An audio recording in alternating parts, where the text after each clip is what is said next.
शुरू करने से पहले बता दूं, यह एक काल्पनिक रचना है। इस पुस्तक में सभी नाम, पात्र, व्यवसाय, स्थान, घटनाएं और घटनाएं या तो लेखक की कल्पना की उपज हैं या काल्पनिक तरीके से इस्तेमाल की गई हैं। वास्तविक व्यक्तियों, जीवित या मृत, या वास्तविक घटनाओं से कोई भी समानता पूरी तरह से संयोग है। वास्तव में विलियम मेहरा खुद एक निपुण महान कीमियागर थे। हालांकि वे कीमिया सरणियों के विशेषज्ञ नहीं थे, फिर भी वे सरणी डिजाइन को समझ सकते थे। रिफाइनिंग टेबल पर बिना मुड़े हुए ड्राफ्ट पेपर में से एक अचानक उनकी नज़र में आया। उनकी आंखें खुली की खुली रह गईं, जिससे उन्हें डर से भरी आंखों से आरव मेहरा को देखने के लिए प्रेरित किया। यह एक ऐसी नज़र नहीं थी जो आप किसी सामान्य इंसान पर इस्तेमाल करेंगे। यह ऐसा था जैसे विलियम किसी राक्षस को देख रहा हो। विलियम का दिमाग बस खाली था, क्योंकि वह वहां एक अचंभे में खड़ा था। वह इतना हैरान था कि वह अपना मुंह भी बंद नहीं रख पा रहा था। मास्टर, वह एक मास्टर कीमियागर है। जब से वह 1000 सल्व सिटी में आया था, तब से कई असामान्य चीजें हुई थीं और आखिरकार उसे इसका जवाब मिल गया। राजीव मेहरा आसानी से गिल्डेड रोज का पुनर्निर्माण कैसे कर सकते थे? राजीव मेहरा ब्लैक हॉर्न नीलामी में 1 मिलियन से अधिक स्वर्ण कैसे खर्च कर सकते थे? राजीव मेहरा हजारों सल्व सिटी में कई शीर्ष पात्रों के साथ अच्छे संबंध कैसे बना सकते थे? वह लीडर लिस्ट के साथ अच्छे संबंध कैसे बनाए रख सकते थे? ये सब इसलिए था क्योंकि राजीव मेहरा खुद एक मास्टर अल्केमिस्ट थे। मास्टर, वह वास्तव में एक मास्टर अल्केमिस्ट हैं। विलियम एक उदास भाव के साथ वहां खड़ा था। मेरा एक मास्टर अल्केमिस्ट छोटा चचेरा भाई है। स्पष्ट रूप से विलियम मेहरा वास्तव में गर्वित थे, लेकिन एक बार जब गर्व खत्म हो गया तो उसकी जगह बढ़ते डर ने ले ली, क्योंकि विलियम मेहरा को अचानक याद आया कि वह इस मास्टर अल्केमिस्ट के सामने कितना घमंडी था। उसने ऐसे मास्टर अल्केमिस्ट को अपने सामान में मदद करने का आदेश दिया, और फिर उसने इस मास्टर अल्केमिस्ट पर हमला किया और उसे 2 बार थप्पड़ मारे गए। इन घटनाओं को याद करते हुए विलियम के पैर कांपने लगे। उसने अवचेतन रूप से खुद को रिफाइनिंग टेबल के किनारे से सहारा दिया। ये बहुत डरावना है। मैं एक मास्टर अल्केमिस्ट के सामने बहुत घमंडी रहा हूँ, फिर भी मैं अभी भी जीवित हूँ। क्या मुझे मेहरा परिवार के पूर्वजों का आशीर्वाद मिला था? ओह ठीक है। उस फलेऊ ने मुझसे कहा कि मुझे अपनी जान बचाने के लिए लीडर लिस को धन्यवाद देना चाहिए। मुझे लगा कि वह मेरा मजाक उड़ा रहा है, लेकिन ऐसा लगता है कि लीडर लिस ने वास्तव में मेरी दयनीय जान बचाई है। एक महान जादूगर की बात तो दूर, एक उच्च जादूगर भी मास्टर अल्केमिस्ट पर हमला करने के बाद मौत से नहीं बच सकता। ऑकलैंड के सभी उच्च जादूगरों में से कौन इतना मूर्ख है कि मास्टर अल्केमिस्ट को भड़का दे? अगर ऐसा कोई व्यक्ति दुखी हो जाता है तो वे किसी महापुरुष से मदद मांग सकते हैं, और उस समय कोई उच्च जादूगर क्या कर सकता है? अरे मैं तो बहुत साहसी था। जबकि विलियम मेहरा के पैर कांपते रहे, उसने अपने दांत पीसते हुए खुद को कोसा। बात करो, क्या चल रहा है? आरव मेहरा ने विलियम मेहरा की शक्ल देखी और बहुत देर तक घूरने के बाद वह उसे याद दिलाने से खुद को रोक नहीं सका। विलियम ने अपना मुंह खोला, लेकिन पाया कि उसकी आवाज़ अजीब थी। उसने फिर से अपना मुंह खोलने से पहले बड़ी मुश्किल से एक घूंट लिया और कुछ मुश्किलों के साथ कहने में कामयाब रहा, क्या मैं बैठ सकता हूँ? उद्धरण चिन्ह ... उद्धरण चिन्ह। आरव मेहरा ने उस पर आंखें घुमाईं और सोचा, क्या ये बहुत बड़ा बदलाव नहीं है? बैठो। आरव मेहरा की बैठो सुनने के बाद विलियम सावधानी से रिफाइनिंग टेबल के बगल में एक कुर्सी पर बैठ गया, लेकिन वह बहुत आराम से बैठने की हिम्मत नहीं कर पाया। उसका आसन सीधा था, उसने कुर्सी के पीछे अपनी पीठ भी नहीं टिकाई।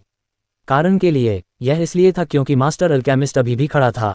अच्छा, अब बात करो। आरव मेहरा के पास विलियम मेहरा के विचारों का विश्लेषण करने का समय नहीं था। उसने विलियम के बैठते ही सीधे उससे पूछा, मैं केवल ये पूछना चाहता था, क्या आपके पास नेदर आयरन वेन है? माफ करना। आरव मेहरा ने आंखें सिकोड़ते हुए विलियम को नापसंदगी से देखा। आखिरकार बोन प्लेन ही आरव मेहरा की असली नींव थी। बोन प्लेन की उर्वरता जादू के युग के चरम के दौरान भी प्रसिद्ध थी। उसकी पिछली यात्रा पर एक नज़र ही इसे साबित करने के लिए पर्याप्त थी। उसे एक ऑब्सीडियन फूल मिला जो कारीगर स्तर पर आसानी से प्रगति करने का टिकट था, और वह सामग्री और लूट की फसल का उल्लेख किए बिना था। अगर ब्लैक वेस्टलैंड जैसी छोटी सी जगह में ऑब्सीडियन फ्लावर जैसा स्वर्ग को चुनौती देने वाला अस्तित्व होता, तो ब्लैक वेस्टलैंड के बाहर क्या होता? बोन प्लेन उसके लिए और क्या रखता है? इसके अलावा आरव मेहरा के हाथों में सेज चैप्टर को बड़ी मात्रा में सोलफायर की जरूरत थी। यह एक महत्वपूर्ण वस्तु थी जो मैजिक एरे की दक्षता को बढ़ाने में सक्षम थी। बोन प्लेन आरव मेहरा के लिए बहुत महत्वपूर्ण था। अगर वह बोन प्लेन खो देता तो वह बुक ऑफ डेथ पाने में असमर्थ हो जाता। जादुई सामग्री अतीत के भ्रम से ज्यादा कुछ नहीं होती, और उसके कब्जे में सेज चैप्टर कभी अपनी असली ताकत नहीं दिखा पाता। आरव मेहरा इस तरह का नुकसान सहने को तैयार नहीं था। आरव मेहरा बोन प्लेन से लौटने के बाद से ही अपनी शक्ति बढ़ाने के लिए हर तरह की कोशिश कर रहा था। जादू का उपकरण बनाने के लिए खतरनाक ऑब्सीडियन फ्लावर सैप का इस्तेमाल करने में भी संकोच नहीं करता था। इसके पीछे कारण मोंची परिवार और ब्लैक टॉवर का ध्यान। अब विलियम के लापरवाह शब्दों ने आरव मेहरा को सतर्क कर दिया। उस पल आरव मेहरा ने यह भी सोचा कि विलियम मेहरा को बोन प्लेन के अस्तित्व के बारे में पहले से ही पता होगा, अन्यथा वह नेदर आयरन वेन के बारे में क्यों पूछेगा? उस स्थिति में आरव मेहरा का पहला विचार विलियम को चुप कराना था। नहीं, गलत मत समझो। आरव मेहरा की आंखों में हत्या के इरादे को देखते हुए विलियम लगभग पेशाब कर रहा था। कृपया मेरी बात सुनो, मैं केवल सहयोग के बारे में बात करने आया था। क्षमा करें। विलियम की भयभीत अभिव्यक्ति को देखकर आरव मेहरा शांत हो गया। उसकी प्रतिक्रिया वास्तव में थोड़ी अधिक उग्र थी। उसने उस उच्च जादूगर के स्थानिक जादू उपकरण से बड़ी मात्रा में नेदर आयरन और जादुई रत्न प्राप्त किए थे। फिर उसने उन्हें गिल्डेड रोज को सौंप दिया और उन्हें कीमिया आइटम में बदल दिया। बाजार में इतनी अधिक मात्रा में सामान आ रहे थे कि ध्यान आकर्षित न करना मुश्किल था। यह उचित लग रहा था कि लोग इन सामानों से उसके पास नेदर आयरन वेन होने का अनुमान लगा सकते थे। ये सही है, मेरे पास नेदर आयरन वेन है। इसके बारे में क्या?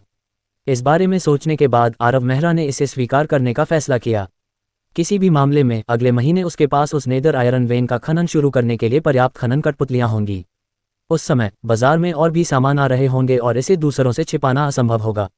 ये बहुत बढ़िया है चचेरे भाई। विलियम को अचानक खुशी महसूस हुई।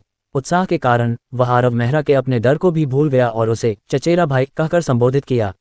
उसे केवल बात करने के बाद ही एहसास हुआ कि यह एक मास्टर अल्केमिस्ट था जो उसके सामने खड़ा था, इसलिए उसने जल्दी से आरव मेहरा की ओर देखा और पाया कि दूसरी तरफ असंतुष्ट नहीं था।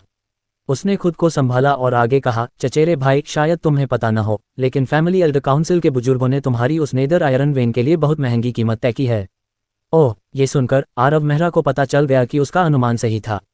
मेहरा परिवार ने अनुमान लगाया था कि थाउजेंड सल सिटी के बाजार की वजह से उसके पास नेदर आयरन वेन है। आरव मेहरा के चेहरे पर मुस्कान आ गई। अगर वे सहयोग करना चाहते हैं तो वे चर्चा कर सकते हैं। उसे बस यह नहीं पता था कि मेहरा परिवार किस तरह की कीमत चुकाने को तैयार है। बुजुर्गों ने वादा किया था कि जब तक तुम नेदर आयरन वेन मेहरा परिवार को सौंप दोगे, वे मेहरा परिवार के प्रत्यक्ष सदस्य के रूप में तुम्हारी स्थिति को स्वीकार करेंगे। तुम्हारे पिता और दादा भी इसमें शामिल हैं। तुम यहाँ तक कि खुशमिजाज विलियम ने शर्तों के बारे में बोलना शुरू किया, लेकिन जैसे जैसे वह बात करता गया, विलियम को पता चला कि हर शब्द के साथ उसके उस मास्टर अल्केमिस्ट चचेरे भाई के चेहरे पर उदासी और भी बढ़ती जा रही थी। जब विलियम रुका तो राजीव मेहरा का चेहरा बहुत ही भद्दा था। विलियम मेहरा का दिल अचानक से भारी हो गया। आखिरी कुछ वाक्य बोलने की हिम्मत नहीं हुई। उसने ध्यान से आरव मेहरा को देखा, मन ही मन सोच रहा था कि उसके शब्दों में क्या गड़बड़ है। अरे, मैं इतना मूर्ख कैसे हो सकता हूँ? विलियम काफी होशियार था। इस बारे में सोचने के बाद उसे लगा कि उसे खुद को थप्पड़ मारना चाहिए। भाड़ में जाओ, मैं कैसे भूल सकता हूँ? वह एक मास्टर कीमियागर है। क्या एक मास्टर कीमियागर मेहरा परिवार के प्रत्यक्ष सदस्य की स्थिति की परवाह करेगा? वास्तव में अगर परिवार को पता चला कि बाहर रहने वाले उनके शाखा वंशजों में से एक मास्टर कीमियागर है, तो पूरी एल्डर काउंसिल व्यक्तिगत रूप से उस मास्टर कीमियागर का स्वागत करने के लिए थाउजेंड सल सिटी का दौरा कर सकती है। आखिरकार राज्य की एक शीर्ष शक्ति के रूप में भी 200 वर्षों तक मेहरा परिवार में कोई मास्टर कीमियागर नहीं दिखाई दिया, और वह मास्टर अल्केमिस्ट युवा है और जादू में भी बहुत प्रतिभाशाली है। अगर वह मेहरा परिवार में वापस लौटता है तो उसे निश्चित रूप से एकमात्र वारिस के रूप में नियुक्त किया जाएगा। विलियम को तुरंत समझ में आ गया कि क्या गलत था, लेकिन सौभाग्य से अप्रत्याशित परिस्थिति में खुद को ढालने के मामले में विलियम फेलू से कमतर नहीं था। जैसे ही आरव मेहरा का चेहरा खराब हुआ, विलियम ने नाराजगी भरी अभिव्यक्ति प्रदर्शित की। वे बूढ़े लोग वास्तव में पागल हैं जो आपके नेदर आयरन वेन को पाने के लिए एक प्रत्यक्ष सदस्य के रूप में स्थिति का उपयोग करने के बारे में सोचते हैं। निश्चिंत रहें, मैं अपने पिता के साथ आपके लिए बहस करूंगा। मैं सुनिश्चित करूंगा कि वे बूढ़े लोग पर्याप्त लाभ उठाएं, अन्यथा आपके असहमत होने की बात तो दूर, मेरे पिता और मैं भी इसे अस्वीकार कर देंगे। उद्धरण चिन्ह ... उद्धरण चिन्ह। ओह ठीक है चचेरे भाई, आपको इस नेदर आयरन वेन को गुप्त रखना होगा। ओकलैंड में मैंने सुना है कि ब्लैक टॉवर के लोग गिल्डेड रोज के बारे में भी पूछ रहे थे। विलियम जितना अधिक बात करता, उसका स्वर अपने चचेरे भाई के प्रति उतना ही अधिक स्नेही होता। ब्लैक टॉवर, लेकिन आरव मेहरा को यह शब्द सुनकर वाकई आश्चर्य हुआ। तुम कह रहे हो कि ब्लैक टॉवर से कोई गिल्डेड रोज के बारे में पूछ रहा है? हाँ, मैंने सुना है कि वे सोलन के लोग थे। सोलन? हाँ, सोलन मोंची, 9वीं रैंक का हाई मैज, ब्लैक टॉवर के हाई मैज में आर्कमेज बनने की सबसे ज्यादा संभावना वाला हाई मैज। उसने हाल ही में डार्क एज और प्लेन में प्रवेश किया है और कहा गया था कि वह 1 साल बाद वापस आएगा। विलियम की बात खत्म होने के बाद उसे कुछ याद आया। इस बारे में बात करते हुए ऐसा लगता है कि इस सोलन मोंची का थाउजेंड सल सिटी के मोंची परिवार के साथ गहरा रिश्ता है। सोलन मोंची परिवार। बुदबुदाने के बाद आरव मेहरा मुस्कुराया। मैं समझ गया। आरव मेहरा ने स्पष्ट रूप से समझा। न केवल यही कारण है कि मोंची परिवार ने इतनी मेहनत क्यों की, बल्कि यह भी कि सोलन डार्क एज और प्लेन के लिए क्यों रवाना हुआ। क्योंकि बोन प्लेन में हाई मैच से उसे जो स्थानिक जादू का उपकरण मिला था वह डीप सी मित्रिल से बना था, और डीप सी मित्रिल डार्क एज और प्लेन के लिए विशिष्ट सामग्री थी। दूसरे शब्दों में, उस समय वह हाई मैच कुछ समय के लिए डार्क एज और प्लेन में रहा होगा। हो सकता है कि उसने डार्क एज और प्लेन में कुछ नोट्स छोड़े हों। स्वाभाविक रूप से ये नोट्स बहुत विस्तृत नहीं होने चाहिए। वे अधिक विस्तृत विवरण के बिना सबसे अधिक संभावना एक अजीब स्थान के अस्तित्व का उल्लेख करेंगे। वह अजीब स्थान प्लेनर पथ होना चाहिए, अन्यथा 9वीं रैंक का हाई मैच पहले से ही कैसे आगे बढ़ सकता था। वह 9वीं रैंक का हाई मैच था, वर्तमान में सोलोमन के अलावा, जो उसके खिलाफ मुकाबला कर सकता था। वास्तव में, यहाँ तक कि उस मृत हाई मैच को भी शायद पता नहीं था कि यह एक प्लेनर पथ था। क्रिम्सन टॉवर की त्रासदी को घटित हुए अभी कुछ ही शताब्दियां हुई थीं। अगर हाई मैच को पता होता कि यह प्लेनर पाथ है, तो वह 100 गुना ज्यादा साहसी होने पर भी इस पर कदम रखने की हिम्मत नहीं करता। ये सोचकर आरव मेहरा ने राहत की सांस ली। जब तक किसी को प्लेनर पाथ के बारे में पता नहीं होता, आरव मेहरा को इतना दबाव महसूस नहीं होता। इसके बारे में कुछ नहीं किया जा सकता था। प्लेनर पाथ, खास तौर पर बोन प्लेन की ओर जाने वाला पाथ, ऐसी चीज है जिसका कोई भी पावरहाउस विरोध नहीं कर सकता। नोसेंट की बेहतरीन ताकतें इसके लिए पागल हो जाएंगी। ये तो बताने की जरूरत नहीं कि आरव मेहरा अभी सिर्फ एक महान जादूगर था। भले ही आरव मेहरा 5 मैजिक एरे बना ले और हाई मैच से मुकाबला कर ले, लेकिन वह प्लेनर पाथ की रक्षा नहीं कर पाएगा जब तक कि उसे बुक ऑफ डेथ न मिल जाए। लेकिन सौभाग्य से अभी तक किसी को नहीं पता था कि यह प्लेनर पाथ है। इसके अलावा सोलन ने उसे सिर्फ 1 साल की तैयारी का तोहफा दिया। आरव मेहरा के लिए मौत की किताब हासिल करने के लिए 1 साल काफी था। विलियम द्वारा लाई गई खुशखबरी सुनकर आरव मेहरा का मूड ठीक हो गया। उसका ये बड़ा चचेरा भाई अचानक देखने में अच्छा लगने लगा। याद दिलाने के लिए शुक्रिया चचेरे भाई विलियम। अरे, इसका जिक्र मत करो। विलियम अचानक कृतज्ञता और साथ ही थोड़े डर से अभिभूत हो गया। यह एक मास्टर अल्केमिस्ट की ओर से धन्यवाद था। हालांकि मेहरा परिवार की शर्तें। मैं समझता हूँ। विलियम की प्रतिक्रिया जरा भी धीमी नहीं थी। आरव मेहरा के हाव भाव देखकर वह बता सकता था कि वह पेश की गई शर्तों से असंतुष्ट था। वह तुरंत उठ खड़ा हुआ और धार्मिक भाव से बोला, एल्डर काउंसिल के वे बूढ़े लोगों का एक समूह हैं। चचेरे भाई, किसी भी तरह से अपने आप को उनके स्तर तक मत गिराओ। तुम अभी इंतजार करो। मैं उन्हें फटकार लगाने के लिए बड़ों को एक पत्र लिखूंगा और उन्हें बेहतर प्रस्ताव के लिए बदलने के लिए मजबूर करूंगा। मेरी शर्तें बहुत सरल हैं। आरव मेहरा ने विलियम के प्रदर्शन को देखा और ज्यादा कुछ नहीं कहा, केवल शांति से अपनी शर्तें बताई। मैं बाजार मूल्य के अनुसार परिवार को नेदर आयरन और बेच सकता हूं, लेकिन उन्हें जादुई क्रिस्टल में भुगतान करना होगा। इसके अलावा मेहरा परिवार को मुझे जादूगरों का एक समूह भेजना होगा। जादूगर, विलियम ने खाली आंखों से देखा। जादूगर कब से मुद्रा बन गए हैं? हाँ, 5वीं रैंक और उससे ऊपर के जादूगर कम से कम 50। अगर बासोरो यहाँ होता तो वह निश्चित रूप से टिप्पणी करता कि महान जादूगर राजीव मेहरा को जनशक्ति में भुगतान किए जाने की लत लग रही है। ये सच था। आरव मेहरा का यह उल्लेख उस मामले से जुड़ा था। वह अल्केमिस्ट गिल्ड के साथ पिछले लेन देन से खुश था। उसने केवल वही भुगतान किया जो उसकी नज़र में एक बेकार कीमिया सूत्र था, और बदले में जल्दी से गिल्डेड रोज विकसित करने में कामयाब रहा। ये कहा जा सकता है कि बासोरो द्वारा वितरित 50 अल्केमिस्ट के बिना गिल्डेड रोज उतना सफल और लोकप्रिय नहीं होता जितना कि आजकल है। इस प्रकार आरव मेहरा भी मेहरा परिवार के साथ इस सौदे में जनशक्ति के साथ व्यापार करना चाहता था। जहां तक इतने सारे जादूगरों की बात है, ऐसा इसलिए था क्योंकि आरव मेहरा को पता था कि गिल्डेड रोज का विकास अपने चरम पर पहुंच चुका है। कोई भी कीमिया की दुकान नहीं थी जो गिल्डेड रोज का मुकाबला कर सके, जिसमें मोंची परिवार का ट्विन मून स्प्लेंडर भी शामिल था। लेकिन बहुत तेज गति से विकास कई समस्याएं पैदा करेगा, जैसे कि उसकी अपनी सेना। 1000 सल सिटी के साथ चैम्बर ऑफ कॉमर्स में सभी के पास अपने चैम्बर ऑफ कॉमर्स के भाड़े के सैनिक समूह थे, जिनमें से twin moons chamber of Commerce के समूह की ताकत 1000 सल सिटी के पहले भूमिगत बल वाइपर नेस्ट की तुलना में भी बहुत कम नहीं थी। ये वास्तव में आधिकारिक नंबर 1 बल सिल्वर मून भाड़े के सैनिकों के ठीक नीचे रैंक किया गया था। दूसरी ओर Gilded Rose Chamber of Commerce के भाड़े के सैनिकों के समूह की बात तो दूर, उनके पास एक सशस्त्र कारवां भी नहीं था। पिछली बार आरव मेहरा को खुद पॉइजन फॉग कैनियन की यात्रा करनी पड़ी थी, जब कुछ कीमिया प्रशिक्षुओं को वाइपर नेस्ट ने हिरासत में ले लिया था। 1 या 2 बार ऐसा करना बुरा नहीं होगा, लेकिन अगर उसे ऐसा 8 बार 10 बार करना पड़े तो क्या होगा? क्या आरव मेहरा की जिंदगी अभी भी बची रहेगी? इसके अलावा गिल्डेड रोज का जल्द या बाद में विस्तार होगा। 1000 सल सिटी आरव मेहरा की जादू की प्रैक्टिस की ज़रूरतों को पूरा करने में सक्षम नहीं होगी। उसे अपने पास बहुत ज़्यादा धन की ज़रूरत थी। उस समय क्या आरव मेहरा को गिल्डेड रोज की समस्याओं से निपटने के लिए इधर उधर भागना पड़ेगा? इस प्रकार चैम्बर ऑफ कॉमर्स के भाड़े के सैनिकों का समूह स्थापित किया जाना था। यह अनिवार्य था। पहले कोई उपयुक्त अवसर नहीं था, लेकिन अब जब मेहरा परिवार तस्वीर में था तो क्या आरव मेहरा विनम्र होगा? मामला सुलझने के बाद विलियम मेहरा एक पत्र लिखने गया। आरव मेहरा ने बैठकर कीमिया प्रयोगशाला से निकलने से पहले ड्राफ्ट पेपर्स को व्यवस्थित किया। जैसे ही वह लॉबी में पहुंचा, उसकी मुलाकात अंदर जा रहे फलेउ से हुई। महान जादूगर मेहरा, आप अभी भी यहाँ हैं? फलेउ ने आकर आरव मेहरा का अभिवादन किया। मैं अपने घर जा रहा हूँ। ओह फलेउ, वह क्या है? आरव मेहरा ने फलेउ का अभिवादन किया और फिर लापरवाही से पूछा कि फलेउ अपने हाथों में क्या पकड़े हुए है। ओह ठीक है, आपको इसकी जांच करनी चाहिए, महान जादूगर मेहरा। जब फलेऊ ने आरव मेहरा का सवाल सुना तो उसे कुछ याद आया और उसने तुरंत उसे वह चीज़ थमा दी। ये कीमिया कार्यशाला से एक नया जादुई हथियार है, आपको इसे देखना चाहिए। अगर संभव हो तो मुझे उम्मीद है कि इसका बड़े पैमाने पर उत्पादन किया जाएगा। ठीक है, मुझे देखने दो। आरव मेहरा ने इसकी जांच की। यह एक nether iron forged hand crossbow था जिसका डिज़ाइन बहुत विस्तृत था। फोर्जिंग भी बहुत अच्छी थी। इसे द्वितीयक हथियार के रूप में बहुत अच्छा माना जा सकता है। भले ही जादू काफी कठोर था, अगर कीमिया सरणी को जोड़ा जाता तो इसकी शक्ति दोगुनी या उससे भी अधिक हो सकती थी। रुको, कीमिया सरणी। आरव मेहरा के दिमाग में अंतर्दृष्टि की एक चमक दिखाई दी। फालू, किसी को पुराने बटलर को बताना है कि मुझे अभी भी कुछ करना है और मैं रात के खाने के लिए वापस नहीं आऊंगा।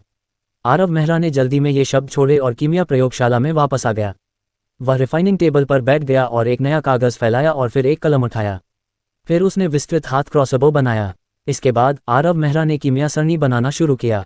आरव मेहरा ने कुल 4 कीमिया सरणी बनाई, जिनमें से 3 ने अतिरिक्त क्षति गुण जोड़े। एक कवच भेदी और एक विनाशकारी विशेषता, क्रमशः सभी प्रकार के कवच और मनढाल को लक्षित करती है। और फिर एक भारी घाव विशेषता थी। उस तरह की विशेषता वाले हथियार संविधान की हानि और चोटों की गहराई को दोगुना कर सकते थे। उनमें से चोटों के गहरे होने का प्रभाव वास्तव में अनावश्यक था, लेकिन संविधान की हानि कुछ ऐसी चीज थी जिसकी आरव मेहरा को तत्काल आवश्यकता थी। उस संविधान हानि प्रभाव के साथ ऑब्सीडियन फ्लावर सैंप की शक्ति अपने प्रभावों को पूरी तरह से प्रदर्शित करने में सक्षम होगी। ये कहा जा सकता है कि यह भारी घाव विशेषता डिजाइन का मूल था, क्योंकि शेष एक सरणी के लिए यह एक सीलिंग सरणी थी। यह ऑब्सीडियन फ्लावर सैंप को लीक होने से रोकने के लिए था। वह पूरे दिन डिजाइन पर व्यस्त रहा और आखिरकार अंधेरा होने से पहले इसे पूरा करने में कामयाब रहा। इसके बाद आरव मेहरा ने हाथ के क्रॉसबो के मैना चक्र को सेट करने में कुछ समय बिताया और फिर नीचे जाकर फालेऊ को ढूंढा। फालेऊ, मेरी मदद करो और उस डिज़ाइन को कीमिया कार्यशाला में भेजो। वहाँ के लोगों से उस डिज़ाइन के आधार पर एक हैंड क्रॉसबो बनवाओ। समझ गया, मैं तुरंत इसका ध्यान रखूंगा। आरव मेहरा का हैंड क्रॉसबो डिज़ाइन पहले से ही मास्टर लेवल का था और उसने जो डिज़ाइन फालेऊ को दिया था उसमें मैना सर्कुलेशन सिस्टम और महत्वपूर्ण 3 डैमेजिंग एरे शामिल नहीं थे, लेकिन ये कुछ ऐसा नहीं था जो कम समय में किया जा सकता था। उसे डिज़ाइन सौंपने के बाद आरव मेहरा गिल्डेड रोज से चले गए।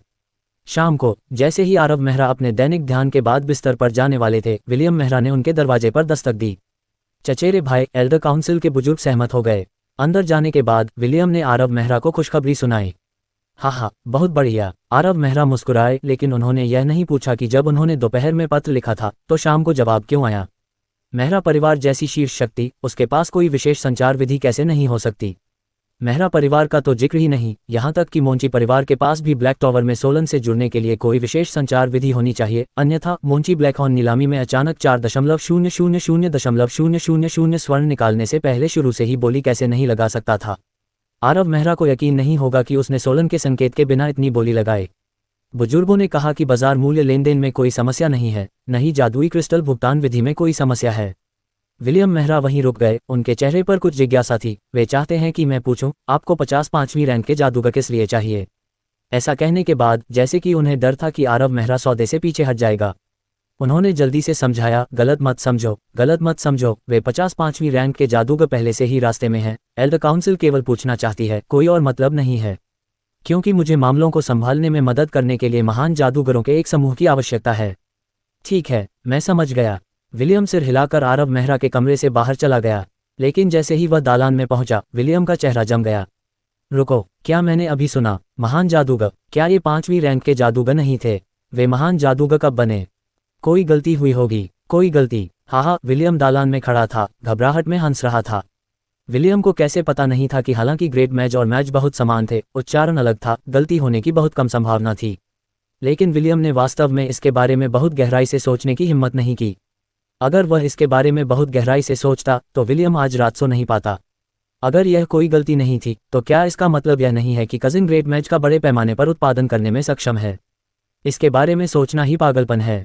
आरव मेहरा के पास कुछ दिनों के लिए कुछ खाली समय था, क्योंकि वह मेहरा परिवार से 50 मैच और कीमिया कार्यशाला को दिए गए डिज़ाइन के परिणाम का इंतजार कर रहा था, लेकिन वह जल्द ही शांत बैठने में असमर्थ हो गया। इस प्रकार वह चैम्बर ऑफ कॉमर्स के भाड़े के सैनिकों के समूह के बारे में सोचने लगा। इस मामले में आरव मेहरा खास तौर पर पुराने बटलर से पूछने गए कि मूल flashing gold chamber of commerce का भाड़े का समूह कैसा दिखता था।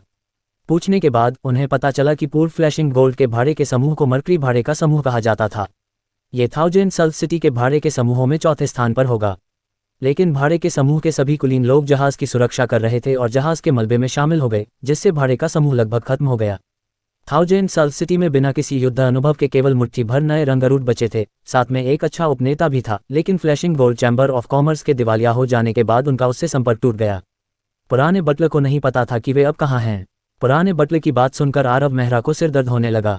आरव मेहरा ने शुरू में सोचा था कि अगर कोई भूतपूर्व नेता बचा है तो वह उसे ढूंढ सकता है और उसे विलियम के साथ मिलकर 55वें रैंक के जादूगरों के साथ भाड़े के सैनिकों के समूह को फिर से बनाने में सहयोग कर सकता है। लेकिन कौन सोच सकता था कि लॉक मेहरा का जहाज इतना बर्बाद हो गया था। पूरा मरकरी भाड़े का समूह बर्बाद हो गया था और एकमात्र उपनेता से संपर्क नहीं किया जा सका। इसे इस तरह से कैसे फिर से बनाया जा सकता है? ऐसा लगता है कि मैं बस अपना समय ले सकता हूं और दूसरे तरीके के बारे में सोच सकता हूं। समय बहुत तेजी से बीत गया और देखते ही देखते कई दिन बीत गए। मेहरा परिवार के 50 जादूगर आखिरकार आ गए, लेकिन दुर्भाग्य से आरव मेहरा के पास उनकी देखभाल करने का समय नहीं था, क्योंकि उन्होंने उसी समय कार्यशाला से समाचार सुना था। हाथ का क्रॉसबो पहले से ही जाली था और गिल्डेड रोज का कारवां अब तैयार था और अगली सुबह एज रिफ्ट के लिए रवाना होने वाला था। इस प्रकार आरव मेहरा के पास उन 5वीं रैंक के जादूगरों को एक तरफ रखने के अलावा कोई और विकल्प नहीं था और इसके बजाय पूरी शाम कीमिया प्रयोगशाला में शिल्पकला में बिताए। अगली सुबह आरव मेहरा ने अंधेरी आंखों से कारवां का पीछा किया, सीधे एज रिफ्ट की ओर बढ़ गया।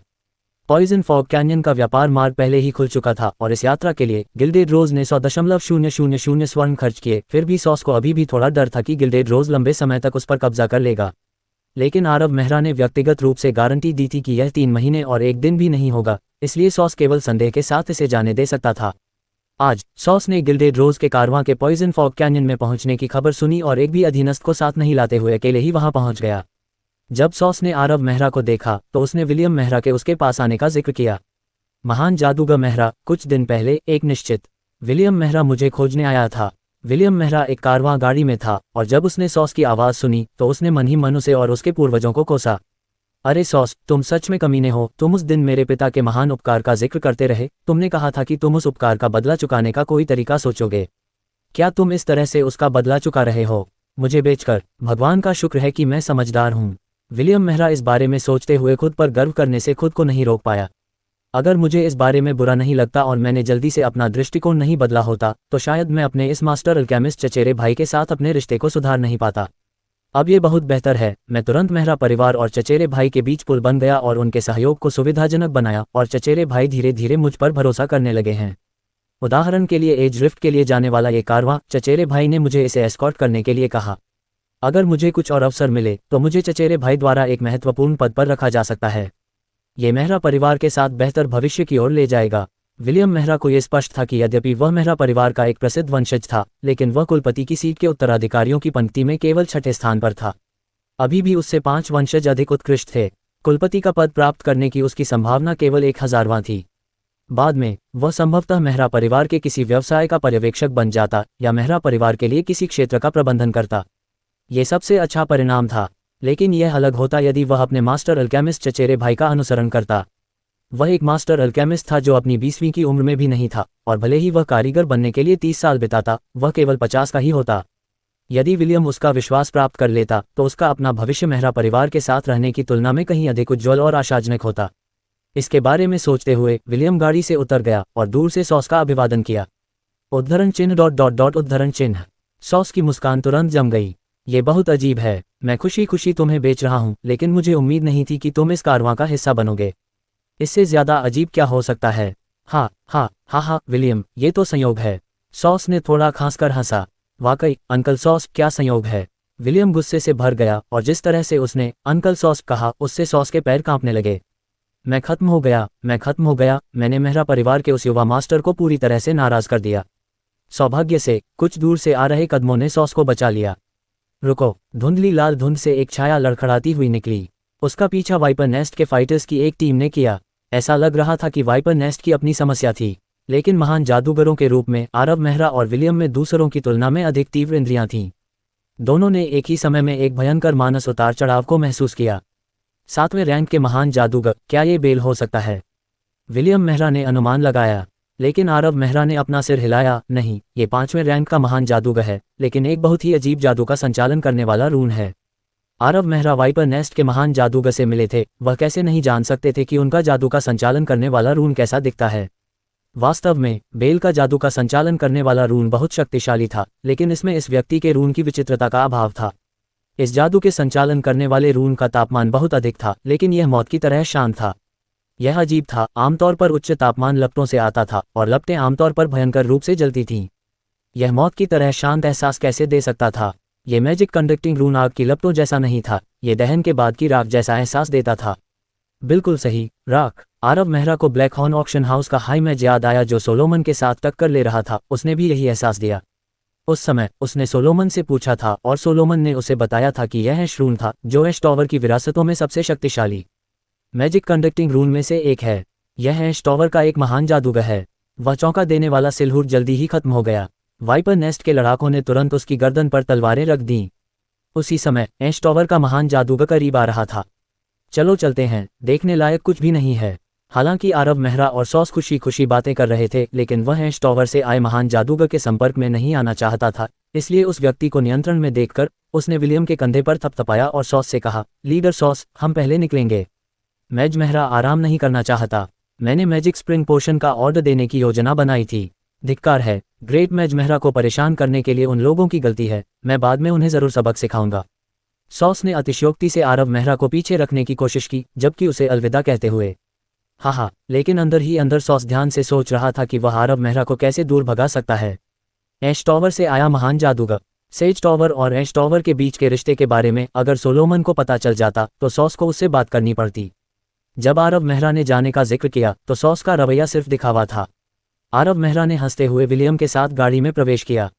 जैसे ही उसने कारवां को आगे बढ़ाने की योजना बनाई, एक आवाज़ आगे गूंजी, कॉलिन। आरव मेहरा बटलर की आवाज़ सुनकर हैरान रह गया और इससे पहले कि वह कुछ प्रतिक्रिया दे पाता, बूढ़ा बटलर पहले ही दौड़कर आ चुका था। यंग मास्टर, अंकल पावे, क्या हो रहा है? आरव मेहरा ने बूढ़े बटलर की तरफ अजीब तरह से देखा। फारियों के कर्ज के लिए आने के अलावा उसने शायद ही कभी इतनी चिंता दिखाई हो। वह कॉलिन है। कॉलिन, क्या तुमने मुझसे कुछ दिन पहले मर्क्री मर्केनरी ग्रुप के पूर्व सदस्य के बारे में नहीं पूछा था? वह कॉलिन के पिता हैं, मर्क्री मर्केनरी ग्रुप के अंतिम उपनेता। तुम कह रहे हो कि यह मर्क्री मर्केनरी ग्रुप के उपनेता का बेटा है? हाँ, ठीक है, मैं समझ गया। आरव मेहरा ने सिर हिलाया। गाड़ी से उतरते हुए सॉस पर चिल्लाया, मुझे माफ करें लीडर सॉस, मुझे नहीं लगता कि मैं यहाँ से चल पाऊंगा। प्लॉप। सॉस, जो आरव मेहरा के जाने से खुश था, अचानक फिसल गया और जमीन पर गिर पड़ा। जब वह किसी तरह उठ खड़ा हुआ तो सॉस मन ही मन कोसने से खुद को नहीं रोक पाया। अरे, अगर तुम जा रहे हो तो चले जाओ, बस वापस मत आना। ये परेशानी वाली बात है। ये बहुत अनुचित है, सॉस ने सोचा। सॉस इतने सालों से थाउजेंड सल सिटी में था। वह सेज टॉवर और ऐश टॉवर के बीच के रिश्ते को कैसे नहीं जान सकता था? वे प्राणघातक दुश्मन थे। पिछले कई 100 सालों में उनके हाथों जितने लोग मारे गए हैं, वे पॉइजन फॉग कैन्यन के आधे हिस्से को भर सकते हैं। जब तक कोई विशेष परिस्थिति न हो, क्या सॉस ऐश टॉवर से निपट सकता था? इस बार वह सिर्फ मदद कर रहा था। आज सुबह सुबह ऐश टॉवर से एक महान जादूगर सॉस की तलाश में आया। उसने कहा कि किसी ने ऐश टॉवर से एक महत्वपूर्ण जादू का उपकरण चुरा लिया है और अब पॉइजन फॉग कैन्यन की गहराई में छिपा हुआ है, और वह चाहता है कि वाइपर नेस्ट के लोग उसे पकड़ लें। सॉस ने इस पर गहराई से सोचा। वह ऐश टॉवर को नाराज नहीं करना चाहता था, जो राज्य के पूर्वी हिस्से की 2 प्रमुख ताकतों में से एक है, जो लगभग सेज टॉवर के बराबर है। इसके अलावा ये सिर्फ मदद करना था। अगर वह उस व्यक्ति को जल्दी से पकड़ लेता तो वह महान जादूगर चला जाता, है न? इस प्रकार सॉस ने सीधे तौर पर सहमति दे दी, लेकिन अंत में ये सब महान जादूगर मेहरा ने बर्बाद कर दिया। जब उसने ये सोचा, सॉस ने मन ही मन अपने मूर्ख अधीनस्थों को कोसा। बेवकूफ़, जहर कोहरे की घाटी इतनी विशाल है, फिर भी तुम उसे यहाँ ले आए। बहुत बढ़िया। अब वह राक्षस जिसे मैं आखिरकार भगाने में कामयाब रहा, वापस आ गया। दुर्भाग्य से सॉस कुछ नहीं कह सका। वह और क्या कर सकता था? क्या उसे कहना चाहिए, क्षमा करें महान जादूगर मेहरा, कृपया ऐश टॉवर से महान जादूगर के आने तक प्रतीक्षा करें। यदि आप उनसे मिलने के लिए इंतजार नहीं कर सकते तो आप बस चले क्यों नहीं जाते? सॉस कभी भी ऐसा नहीं कह पाता, भले ही वह 10 गुना अधिक साहसी होता। हाँ, स्वाभाविक रूप से अगर ग्रेट मैज मेहरा रुकने को तैयार है तो हमारा वाइपर नेस्ट सम्मानित है। चलो मेरे लकड़ी के घर चलते हैं। मेरे पास ओकलैंड से अच्छी वाइन की कुछ बोतलें हैं। क्या मैं ग्रेट मैज मेहरा के साथ ड्रिंक के लिए जाऊं? जैसे ही उसने ये कहा, सॉस की मुस्कान थोड़ी खराब हो गई। हाँ, आरव मेहरा ने ठहाका लगाया। वह जानता था कि सॉस किससे डरता है, इसलिए उसने इधर उधर की बातें नहीं की। कोई बात नहीं, लेकिन मुझे अचानक पता चला कि तुमने जिस युवक को पकड़ा है वह हमारे गिल्डेड रोज का कोई व्यक्ति है, इसलिए। खांसी, गिल्डेड रोज। सॉस ने यह सुनकर लगभग फिर से गिर पड़ा। अरे, वह गिल्डेड रोज का कोई व्यक्ति कैसे हो सकता है? सॉस के दिल में तब की छाया रह गई थी जब उसने गिल्डेड रोज के कुछ प्रशिक्षु कीमियागरों को हिरासत में लिया था। अब ये सुनकर कि यह व्यक्ति गिल्डेड रोज का कोई व्यक्ति है, वह डर से लगभग बेहोश हो गया। इस समय उसने मन ही मन एश टॉवर के उस महान जादूगर को उसके सभी पूर्वजों के साथ शाप दिया। तुम्हारा एश टॉवर पर्याप्त खुश नहीं है, तुम्हारे पास पर्याप्त परेशानियां नहीं हैं। तुम गिल्डेड रोज के लिए परेशानियां क्यों ढूंढोगे? भले ही तुम गिल्डेड रोज के साथ परेशानियां ढूंढ रहे हो, लेकिन मुझे शामिल मत करो, ठीक है? अगर तुम उनके साथ परेशानियां चाहते हो तो जाओ, लेकिन मैं अभी भी 1000 सल सिटी में जीवन जीने की कोशिश कर रहा हूं। अगर तुम महान जादूगर मेहरा को यह सोचने पर मजबूर कर दोगे कि मैं एश टॉवर के साथ मिली भगत कर रहा हूं, तो मैं अभी भी 1000 सल सिटी में कैसे आ सकता हूं? कोई बात नहीं, मुझे एश टॉवर के साथ एक रेखा खींचनी होगी। सॉस ने लगभग तुरंत अपना निर्णय ले लिया। वास्तव में सॉस को नहीं पता था कि आरव मेहरा सच कह रहा था या नहीं, लेकिन इससे क्या फर्क पड़ता था। चूंकि आरव मेहरा ने कहा था कि वह गिल्डेड रोज से कोई है, तो वह गिल्डेड रोज से कोई था या उसे जांच करनी थी। क्या यह मौत को दावत देना नहीं है? पता चला कि यह गिल्डेड रोज से कोई है। सॉस का दिल शांत होने के बाद उसके चेहरे पर अचानक एहसास की अभिव्यक्ति दिखाई दी। यह एक गलती है, एक गलतफहमी है, वास्तव में एक गलतफहमी है। अरे तुम मूर्ख हो, तुमने उस व्यक्ति को अभी तक रिहा क्यों नहीं किया? तुम किस बात की ओर देख रहे हो? उसके अधीनस्थ स्तब्ध थे। मूर्ख हो, मैंने तुम्हें उसे रिहा करने के लिए कहा था। एह एह एह। सॉस द्वारा दहाड़ने के बाद अधीनस्थों ने प्रतिक्रिया व्यक्त की और पूरी तरह से घबराए हुए उस व्यक्ति को जल्दी से रिहा कर दिया। ये वास्तव में एक गलतफहमी है महान जादूगर मेहरा, आप उदार हैं, कृपया इन मूर्खों से खुद को परेशान न करें। उन्होंने निश्चित रूप से गलत व्यक्ति को पकड़ लिया है, वे अंधे हैं। मेरे लौटने तक प्रतीक्षा करें, मैं निश्चित रूप से उन्हें सबक सिखाऊंगा। हाँ, लीडर सॉस बहुत विनम्र हैं, आरव मेहरा ने विनम्रता से उत्तर दिया। इस बार सॉस के रवैये ने आरव मेहरा को उनकी प्रशंसा करने पर मजबूर कर दिया। ये वास्तव में संयोग से नहीं था कि वाइपन एस 1000 सल सिटी की नंबर 1 भूमिगत शक्ति बन गई। स्थिति का आकलन करने की उनकी क्षमता एक सहज वृत्ति की तरह थी, वह देख सकते थे कि उन्हें किस तरफ खड़ा होना चाहिए। जब सब कुछ कहा और किया गया तो वाइपन एस 1000 सल सिटी की एक शक्ति थी। चाहे एश टॉवर कितना भी शक्तिशाली क्यों न हो, वे ज्यादा से ज्यादा सॉस को डराने की कोशिश कर सकते थे। शुरू से ही केवल सेज टॉवर ही सॉस के निर्णयों को सही मायने में प्रभावित कर सकता था। अगर वह एश टॉवर को नाराज करता तो उसे ज्यादा से ज्यादा थोड़ा सावधान रहना पड़ता, लेकिन अगर वह सेज टॉवर को नाराज करता तो उसके लिए यह मजेदार नहीं होता। सोलोमन बहुत अनुचित हो सकता था।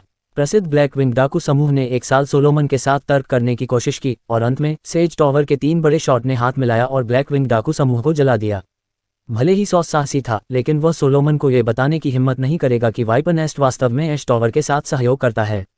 आरव मेहरा ने इस कमजोरी को पकड़ लिया और इस बारे में बहुत सीधा था।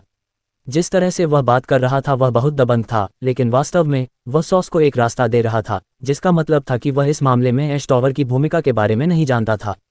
इस प्रकार विनम्र होने के बाद आरव मेहरा ने एक पंक्ति जोड़ी, ओह ठीक है लीडर सॉस, मैंने पहले ही गिल्डेड रोज को मैजिक स्प्रिंग पोशन के बारे में बता दिया है, आप उन्हें लेने के लिए कभी भी वहां जा सकते हैं। इसके अलावा सिल्वर मून मर्सिनरीज के हालिया ऑर्डर में थोड़ी कमी है, दुकान पर कई मैजिक वेपन और मैजिक आर्मर बचे हैं। अगर लीडर सॉस की दिलचस्पी है तो आप एक नज़र डाल सकते हैं और कीमत पर चर्चा कर सकते हैं। बहुत बहुत धन्यवाद महान जादूगर मेहरा। सॉस का दिल अचानक से तेज हो गया। पूरा 1000 सल सिटी जानता था कि गिल्डेड रोज कीमिया कार्यशाला नेदर आयरन मैजिक आर्मर और मैजिक हथियार बना रही थी, लेकिन सबसे अच्छी गुणवत्ता वाले हथियार स्वाभाविक रूप से सिल्वर मून मर्सिनरीज को दिए जाने थे। ऐसा इसलिए था क्योंकि गिल्डेड रोज के सबसे कठिन समय के दौरान ये सिल्वर मून मर्सिनरीज समूह था जिसने मदद का हाथ बढ़ाया और उन्होंने बहुत सारी जादुई सामग्री भी दी और गिल्डेड रोज के साथी बन गए। अब स्वाभाविक रूप से सिल्वर मून मर्सिनरीज के लिए अपने पुरस्कार पाने का समय आ गया था। इस प्रकार हालांकि 1000 सल सिटी की अन्य सेनाएं ईर्ष्या से हरी थीं, लेकिन वे शिकायत नहीं कर सकती थीं। कौन नहीं जानता था कि सिल्वर मून मर्सिनरीज ने अपने सबसे बुरे समय में गिल्डेड रोज का कैसे साथ दिया। सॉस स्वाभाविक रूप से बहुत ईर्ष्यालु था, लेकिन सॉस ने नहीं सोचा था कि उसने जो थोड़ी बहुत सद्भावना भेजी थी उसका इतनी जल्दी बदला लिया जाएगा। वे ऐसे बेहतरीन उपकरण थे जिन्हें केवल सिल्वर मून मर्सिनरी ही प्राप्त कर सकते थे। पूरे 1000 सल सिटी में वाइपर नेस्ट इस उपचार का आनंद लेने वाली दूसरी सेना थी। जब उसने इस बारे में सोचा तो सॉस का दिल गर्म हो गया। अगर मुझे पहले पता होता कि इस तरह का बदला हो सकता है तो मैं सीधे एश टॉवर को बेच देता। उन हथियारों और कवच के साथ वाइपर नेस्ट की लड़ाई की ताकत एक पूरे स्तर को बढ़ा देगी। लीडर सॉस, आपको इतने लंबे समय तक परेशान करने के लिए क्षमा करें। हमें अभी भी एज रिफ्ट की जल्दी करनी है, इसलिए मैं आपका समय और बर्बाद नहीं करूंगा। आरव मेहरा ने सॉस की ओर हाथ हिलाया और फिर उस युवक को पुकारा जिसे उसने अभी अभी बचाया था। कॉलिन, तुम अंकल पावे की गाड़ी में बैठो। तुम कौन हो? कॉलिन आरव मेहरा की ही उम्र का लग रहा था, लेकिन उसकी ताकत खराब नहीं थी। आरव मेहरा को आभा का एक निशान महसूस हो सकता था, शायद उसे महान तलवारबाज बनने में ज्यादा समय नहीं लगेगा। लेकिन उस युवा 9वीं रैंक के तलवारबाज ने जाहिर तौर पर राजीव मेहरा को कभी नहीं देखा था, इसलिए अब उसे कुछ अविश्वास था क्योंकि वह आरव मेहरा के सामने खड़ा था। इससे कोई फर्क नहीं पड़ता कि मैं कौन हूँ। जो मायने रखता है वह यह है कि अगर तुम नहीं चढ़ते तो एश टॉवर का व्यक्ति आ जाएगा। भूल जाओ, वह पहले से ही यहाँ है। ये कहते समय आरव मेहरा का ध्यान स्पष्ट रूप से भटक गया था, क्योंकि उसने अनुमान लगाया था कि दूरी में महान जादूगर उन उतार चढ़ावों से 5 मिनट बाद आएगा। लेकिन जैसे ही उसने ये वाक्य पूरा किया, वह महान जादूगर आ गया। क्या यह आध्यात्मिक स्तर का स्थानिक जादू उपकरण हो सकता है? ये काफी परेशानी भरा होगा। आध्यात्मिक स्तर से ऊपर के स्थानिक जादू उपकरण में पहले से ही छाया कानून का एक निशान था। इसमें अंतरिक्ष को मोड़ने और चीरने की क्षमता हो सकती है। सच कहूं तो आरव मेहरा इस तरह के प्रतिद्वंद्वी से नहीं भिड़ना चाहता था। आध्यात्मिक स्तर और उससे ऊपर के स्थानिक जादू के औजारों से बचाव करना मुश्किल माना जाता था। लापरवाही का एक पल पूरी तरह से लड़ाई के नतीजे को पलट सकता था। लेकिन अब ऐसा नहीं था कि आरव मेहरा उनसे टकराने से बच सकता था। जैसे ही उसके शब्द समाप्त हुए, ऊपर भयंकर मन उतार चढ़ाव दिखाई दिए। आरव मेहरा ने अपना सिर उठाया और एक युवा महान जादूगर को जहर कोहरे घाटी के आकाश में मंडराते देखा। उसके पीछे कुछ धधकते हुए पंख थे। इस सुनहरे बालों वाले महान जादूगर में अहंकार की बू आ रही थी। वाकई कष्टप्रद। आरव मेहरा कोसने से खुद को नहीं रोक पाए। महान जादूगरों में उड़ने की क्षमता नहीं होती। केवल एक उच्च जादूगर के स्तर पर पहुंचने के बाद ही कोई लेविटेट सीख सकता है, और लेविटेट भी केवल तैरने की क्षमता थी। ये किसी को लंबी दूरी तक उड़ने की अनुमति नहीं दे सकता था। केवल एक आर्कमेज ही लंबी दूरी तक उड़ सकता था। वे एलिमेंटल अवतार और उड़ान के साथ एक पल में 500 किलोमीटर की दूरी तय कर सकते थे। यही कारण था कि एक बार जब कोई जादूगर आर्कमेज रैंक पर पहुंच जाता था तो उसे धर्मनिरपेक्ष प्राधिकरण द्वारा प्रतिबंधित नहीं किया जा सकता था। एक उड़ने वाला आर्कमेज अपनी शक्ति पर भरोसा करके पूरे शहर को नष्ट कर सकता था। इस तरह की शक्ति पहले से ही असामान्य थी। महान जादूगर के रूप में आकाश में तैरता वह युवक स्पष्ट रूप से अपनी शक्ति का उपयोग नहीं कर रहा था, इसलिए एकमात्र संभावना ये थी कि वह स्थानिक जादू उपकरण का उपयोग कर रहा था। एक बार जब उसने इसके बारे में सोचा तो आरव मेहरा को सिरदर्द होने लगा। स्थानिक विकृति, उड़ान क्षमता, ये जादू उपकरण बुरा नहीं था। सौभाग्य से वह पहले से ही जानता था कि इसे कैसे संभालना है। सॉस, तुमने मुझे निराश किया, आकाश में तैरते हुए युवा महान जादूगर ने दबंग लहजे में कहा। मैंने सोचा था कि वाइपर नेस्ट के नेता के रूप में आप अपने अधीनस्थों पर विचार करेंगे, लेकिन आप इतने दिमागहीन हैं। आपने वास्तव में एश टॉवर के दुश्मन को जाने देने के बारे में सोचा। ऐसा लगता है कि वाइपर नेस्ट को अब अस्तित्व में रहने की आवश्यकता नहीं है। ये प्रदर्शन थोड़ा बहुत अहंकारी था। हमेशा चालाक और धूर्त सॉस भी खर्राटे लेने से खुद को नहीं रोक पाया। सॉस ने शुरू से ही दो ताकतों के बीच फंसकर तोप का चारा बनने की योजना नहीं बनाई थी। उसने उस व्यक्ति को आरव मेहरा को सौंप दिया क्योंकि इससे सॉस को उस स्थिति से बाहर निकलने का आसान रास्ता मिल गया था।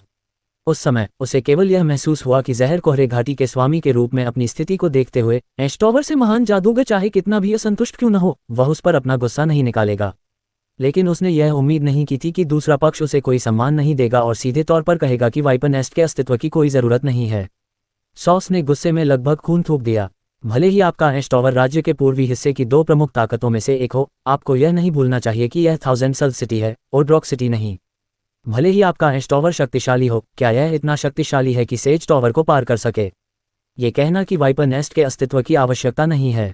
आप सेज टॉवर को किस लिए समझते हैं? सॉस का चेहरा उदास था। ग्रेट मैज लोनाल्ड, आपके शब्द थोड़े ज्यादा हैं। एश टॉवर है, वाइपर नेस्ट है। मुझे नहीं लगता कि वाइपर नेस्ट के चीज़ों को संभालने के तरीके का ग्रेट मैज लोनाल्ड से कोई लेना देना है। सॉस, तुम वाकई इतने समझदार नहीं हो। ये कहने के बाद युवा ग्रेट मैज ने आरव मेहरा को ऐसे देखा जैसे किसी पहले से मरे हुए आदमी को देख रहा हो। जहां तक तुम्हारा सवाल है, मैं तुम्हें उस व्यक्ति को सौंपने के लिए 10 सेकंड देता हूं, वरना। नहीं तो क्या? आरव मेहरा अभी भी मुस्कुरा रहा था। नहीं तो तुम यहां से नहीं जाओगे। लोनाल्ड, तुम किसे रोकने की कोशिश कर रहे हो? इस समय विलियम मेहरा गाड़ी से उतर गया। ये तुम हो, विलियम मेहरा? जैसे ही विलियम ने अपना मुंह खोला, युवा महान जादूगर की अभिव्यक्ति जम गई। तुम 1000 सल सिटी में हो। जो लोग विलियम मेहरा को जानते थे वे जानते थे कि वह मेहरा परिवार के उत्तराधिकारियों में से एक था। हालांकि लोनाल्ड एक घमंडी युवा महान जादूगर था, लेकिन जब उसने विलियम मेहरा को देखा तो उसका स्वर थोड़ा कम अभिमानी हो गया। आखिरकार मेहरा परिवार राज्य की सबसे मजबूत ताकतों में से एक था, एश टॉवर से भी अधिक मजबूत। वे मेहरा परिवार को अपमानित करने की हिम्मत नहीं कर सकते थे। मैं 1000 सल सिटी में नहीं हो सकता। तुम हो सकते हो। लोनाल्ड जाहिर तौर पर विलियम मेहरा से थोड़ा आशंकित था, लेकिन ठंडी सांस लेने के बाद भी उसने कहा, ठीक है विलियम मेहरा, मैं तुम्हें कुछ सम्मान दूंगा और तुम्हारे लोगों को जाने दूंगा, लेकिन मैं तुम्हें सलाह देता हूं कि तुम अपने अधीनस्थ को उस व्यक्ति को सौंप दो। सच कहूं तो वह व्यक्ति एश टॉवर के एक महत्वपूर्ण रहस्य से जुड़ा हुआ है। अगर यह विस्फोट हो गया तो मेहरा परिवार भी तुम्हारी रक्षा नहीं कर पाएगा। मेरे अधीनस्थ? विलियम मेहरा ठिठक गया। इससे पहले कि उसका मन उग्र रूप से प्रतिक्रिया करता, उसका मतलब था मेरे मास्टर अल्केमिस्ट चचेरे भाई। विलियम ने मन ही मन लोनाल्ड को कोसा। क्या तुम एक बेवकूफ़ हो? तुम्हारी कौन सी आंख ने तुम्हें बताया कि वह मेरा अधीनस्थ है? क्या ये हो सकता है कि तुम अंधे हो? तुम नहीं देख सकते कि मैं अधीनस्थ हूँ? वह एक मास्टर है, एक मास्टर अल्केमिस्ट, क्या तुम नहीं समझते?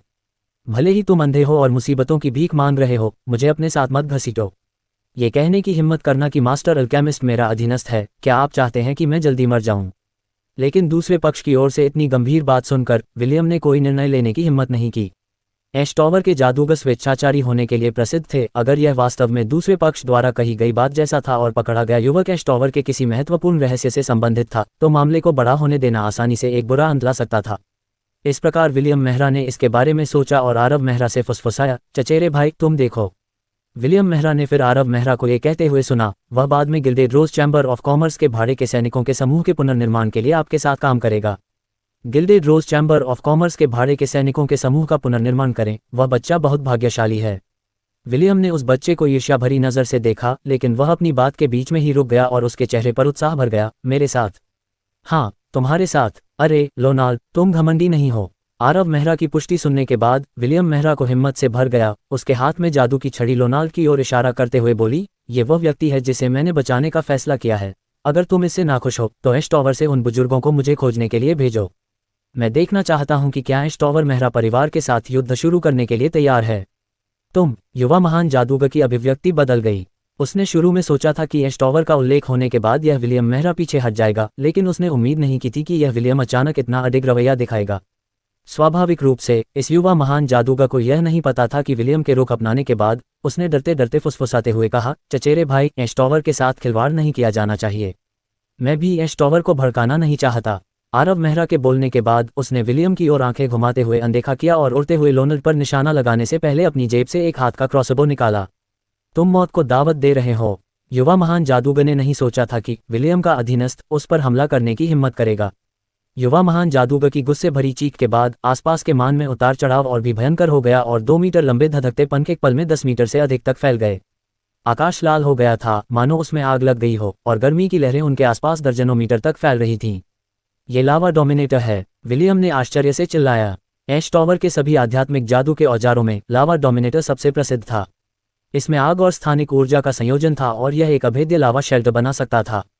यह एलिमेंटल अवतार के उपयोग के बिना फ्लेम फ्लैश के उपयोग की भी अनुमति देता था।